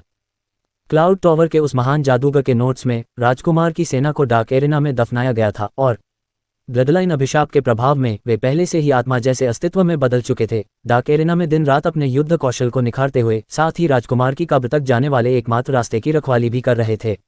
उस वर्ष भाग्यशाली महान जादूगर डार्क एरेना में लगभग एक निराशाजनक स्थिति में फंस गया था। उसने अंततः इस डार्क एरेना से बाहर निकलने के लिए अपने स्वर्ग विरोधी भाग्य पर भरोसा किया। आरव मेहरा ने नहीं सोचा था कि वह इतना भाग्यशाली होगा, इसलिए जब Aarav Mehra Z drop door से गुजरा और उस खाली गोलाकार एरेना को देखा तो उसकी अभिव्यक्ति हमेशा की तरह शांत नहीं थी। यहाँ लगभग उसी समय जब आरव मेहरा के पैर डार्क एरेना की मिट्टी को छूते हैं, एक शक्तिशाली दहाड़ गूंजती है। एक पल में उजाड़ और मौत से शांत डार्क एरेना बहुत बदल गया। डूबता हुआ खून से लाल सूरज, काले बादलों का समंदर, जमीन पर हर जगह बहता खून और लाशों के टुकड़े, टूटे हुए हथियार, फेंके हुए झंडे। इन सब से आरव मेहरा को ऐसा लग रहा था जैसे वह तीसरे राजवंश के युद्ध के मैदान में खड़ा हो। इसके तुरंत बाद आरव मेहरा ने अपने पीछे एक भयावह दहाड़ सुनी। आरव मेहरा ने पलटकर देखा और देखा कि रॉक वॉल्स का एक समूह उसे घेरे हुए है। साफ नीली आंखों की जोड़ी डूबते सूरज से भी ज्यादा चमक रही थी। ये जादुई जानवर कम से कम 13वें स्तर के थे। उनकी व्यक्तिगत शक्ति सड़े हुए फूल से थोड़ी ही कम थी। और आरव मेहरा को घेरे हुए कम से कम 10 भेड़िए थे। डार्क एरेना के योग्य। आरव मेहरा अचानक सुन्न हो गया। ये सिर्फ पहला चरण था, फिर भी वहां पहले से ही 10 से कम रॉक वॉल्स नहीं थे। अगर ऐसा होता तो आगे क्या होता? आरव मेहरा ने पहले से ही इस विचार की रेखा पर आगे जाने की हिम्मत नहीं की। जबकि वह अंदर से आशंकित महसूस कर रहा था, सबसे बड़ा रॉक वुल्फ पहले से ही झपट्टा मार रहा था। उसके साथ एक अजीब मछली जैसी गंध थी। वह रॉक वुल्फ स्पष्ट रूप से पैक का नेता था और उसका स्तर 13 से ऊपर होना चाहिए, शायद पहले से ही 15 के स्तर पर था। ये बेहद तेज और बहुत शक्तिशाली था, कमोबेश 5वीं रैंक के महान तलवारबाज के बराबर। एकमात्र अंतर शक्तिशाली आभा की कमी थी, लेकिन ये पहले से ही 5वीं रैंक के महान तलवारबाज की गति और ताकत के आधार पर काफी डरावना था। उस मछली जैसी गंध का पता पहले से ही लगाया जा सकता था क्योंकि रॉक वुल्फ आरव मेहरा पर झपट रहा था। तेज पंजे डूबते सूरज के नीचे ठंडी रोशनी के साथ टिमटिमा रहे थे। ये रॉक वुल्फ का सबसे डरावना हथियार था और यह एक कठोर चट्टान को तुरंत फाड़ सकता था। इतना तेज! आरव मेहरा चौंक गया। उसके हाथ में आध्यात्मिक जादू की छड़ी हिल गई क्योंकि उसकी ज्वाला की बेड़ियां कुंडलित हो गई थीं। लेकिन रॉक वुल्फ जैसा स्तर 15 का जादुई जानवर शॉन की तरह बेकार नहीं था। भेड़ियों के झुंड के नेता ने कुछ ही क्षणों में उन ज्वाला की बेड़ियों को तोड़ दिया। रॉक वुल्फ ने मुक्त होते ही दहाड़ लगाए और 1 दर्जन से अधिक छायाएं आरव मेहरा पर टूट पड़ीं। लगभग उसी समय जमीन आश्चर्यजनक रूप से विकृत हो गई। मूल रूप से चिकनी फर्श एक घाटी में बदल गई और इसके अलावा वह घाटी आरव मेहरा के पीछे के रास्ते को अवरुद्ध कर रही थी। अगर आरव मेहरा पीछे हट जाता तो वह घाटी में गिर जाता और फिर रॉक वुल्फ उस पर हमला कर देते और उसे टुकड़े टुकड़े कर देते। सौभाग्य से आरव मेहरा ने भेड़ियों के नेता को फंसाने के लिए ज्वाला की बेड़ियों का इस्तेमाल करने के बाद पीछे हटने की कोशिश नहीं की। आरव मेहरा ने कोई हरकत नहीं की, मानो उसे पता हो कि उसके पीछे एक घाटी दिखाई देगी, और उसने सीधे दूसरा जादू करना शुरू कर दिया। उस पल में आरव मेहरा ने अपनी जादू करने की क्षमता को चरम पर पहुंचा दिया। अपने जादू के आधे से ज्यादा मंत्रों को छोटा करते हुए कुछ तात्कालिक मंत्रों को मिला दिया। कुछ समय के लिए उड़ती लपटें, बर्फ के टुकड़े और अनगिनत फड़फड़ाते हुए रन देखे जा सकते थे। पूरी लड़ाई को केवल शानदार ही कहा जा सकता है, और उस शानदार लड़ाई के बीच आरव मेहरा ने अपने दम पर वह सब कुछ कर दिखाया जो कई महान जादूगरों के संयुक्त काम की आवश्यकता होती। हमला, बचाव, नियंत्रण। आरव मेहरा जाहिर तौर पर अकेले थे, लेकिन वे अचानक इस लड़ाई में कुछ महान जादूगरों में बदल गए, हर पहलू में पूर्णता हासिल की। एक भी रॉकवुल्फ आरव मेहरा की रक्षा को तोड़ने में कामयाब नहीं हुआ, और उनमें से कोई भी उसके हमलों को चकमा देने में कामयाब नहीं हुआ। 30 सेकंड बाद एक फ्लेम स्पीयर ने अल्फा वुल्फ की छाती को छेद दिया। लड़ाई खत्म हो गई थी। अंधेरा अखाड़ा। आरव मेहरा ने रुकते ही गाली दी। ऐसा लग रहा था कि यह लड़ाई सिर्फ 30 सेकंड तक चली, लेकिन यह उतनी सहज नहीं थी जितनी तब थी जब वह कई सौ टॉक्सिक ड्रैगनफ्लाई का सामना कर रहा था। ये रॉक वॉल्स बहुत तेज और बहुत शक्तिशाली थे। उन्होंने आरव मेहरा को गलती करने की कोई गुंजाइश नहीं दी। एक गलती और उसकी छाती पंजों से फट जाएगी। 30 सेकंड के छोटे से समय में आरव मेहरा ने क्विकन स्पेल का 4 बार, इंस्टेंट स्पेल का 7 बार और मैजिक कंडक्टिंग एबिलिटी का 11 बार इस्तेमाल किया। ये निश्चित रूप से एक ऐसी उपलब्धि थी जिसे महान जादूगरों के लिए पार करना बेहद मुश्किल होगा। ओह वाह, ये बहुत अच्छा है। आपने वास्तव में इन रॉक वॉल्स से इतनी तेजी से निपटा। ये वास्तव में लॉर्ड शॉन की उम्मीदों से परे है। जब आरव मेहरा हॉन्फ रहे थे तब ट्रू स्पिरिट मैजिक टूल ने एक बार फिर से बड़बड़ाना शुरू कर दिया। बकवास बंद करो, आरव मेहरा ने दुखी होकर डांटा। अगर वह कर सकता तो आरव मेहरा खुद को इस सीमा तक नहीं धकेलना चाहता। आखिरकार जितना ज्यादा कास्टिंग होगी उतना ही ज्यादा मैना का इस्तेमाल होगा। कास्टिंग के इन 30 सेकंड में उसके अपने मैना का कम से कम 90% हिस्सा खत्म हो गया था। अगर उसके दाहिने हाथ में आध्यात्मिक जादू का औजार और बाएं हाथ में एलिमेंटल एम्बर रिंग न होती तो आरव मेहरा पहले ही जमीन पर लेटा हुआ अपनी मौत का इंतजार कर रहा होता। समस्या ये थी कि रॉक वॉल्स के झुंड का सामना करते समय उसके पास इस चरम पर जाने के अलावा कोई विकल्प नहीं था। जब रॉक वॉल्स बड़ी संख्या में लड़ते थे तो वे बहुत डरावने लगते थे। अगर उनकी संख्या 1 दर्जन से ज्यादा होती तो उनकी कुल क्षमता बहुत ज्यादा भयावह हो जाती। अभी अभी अल्फा वुल्फ ने उसकी वापसी को रोकने के लिए एक खाई बनाई थी, और अगर उनमें से 20 से ज्यादा ने एक ही समय में हमला किया होता तो उनकी ताकत एक हाई मैच की शक्ति तक पहुंच जाती। तुम्हारी हिम्मत है कि तुम लॉर्ड शॉन को डांट दो। तुम चाहते हो कि तुम्हारी मैना सप्लाई कट जाए। तुम बहुत ज्यादा दुस्साहसी हो रहे हो। तुम सिर्फ लॉर्ड शॉन को डांट ही नहीं रहे हो बल्कि धमकियां देने की हिम्मत भी कर रहे हो। मेरी शक्ति वापस पाने का इंतजार करो और फिर चुप रहो, लॉर्ड शॉन। जब आरव मेहरा अपना मान वापस पा रहे थे तब भी ट्रू स्पिरिट मैजिक टूल बड़बड़ाने में व्यस्त था। काले रंग का लबादा पहने एक सिलहूट अखाड़े के किनारे से बाहर आया। वह एक गरिमा में रूप में दिख रहा था। उसके बाल लाल थे और काले रंग का लबादा डूबते सूरज की रोशनी से रंगा हुआ था। वह वहां ऐसे खड़ा था जैसे कि वह कोई देवता हो। बधाई हो चैलेंजर, तुम्हारे वीरतापूर्ण प्रदर्शन ने मुझे प्रसन्न किया। बदले में तुम अपना इनाम चुन सकते हो। जब वह राजसी आवाज आरव मेहरा के कानों में गूंज रही थी तो गोलाकार अखाड़े में 3 सुनहरे बक्से दिखाई दिए। यह क्या हो रहा है? आरव मेहरा स्तब्ध रह गया। क्लाउड टॉवर से ग्रेट मैच के नोट्स में इनाम का कोई उल्लेख नहीं था। निश्चित रूप से आपने नहीं सोचा होगा कि यह महान राजकुमार आपका प्रदर्शन मुफ्त में देखेगा। देवता समान व्यक्ति ने कहा। आप कह रहे हैं आप बारोव हैं? वास्तव में रेडहेड बारोव, साम्राज्य का सबसे शक्तिशाली व्यक्ति? बिल्कुल नहीं। आरव मेहरा ने मुश्किल से सांस ली। हालांकि वह जानता था कि रेडहेड बारोव की मृत्यु 1000 साल पहले हो चुकी थी, लेकिन काले लबादे पहने इस सिलहूट को देखकर आरव मेहरा का खून जमने लगा। अच्छा, अब खाली नजरों से मत देखो और वह इनाम पाओ जो वह पागल तुम्हें दे रहा है।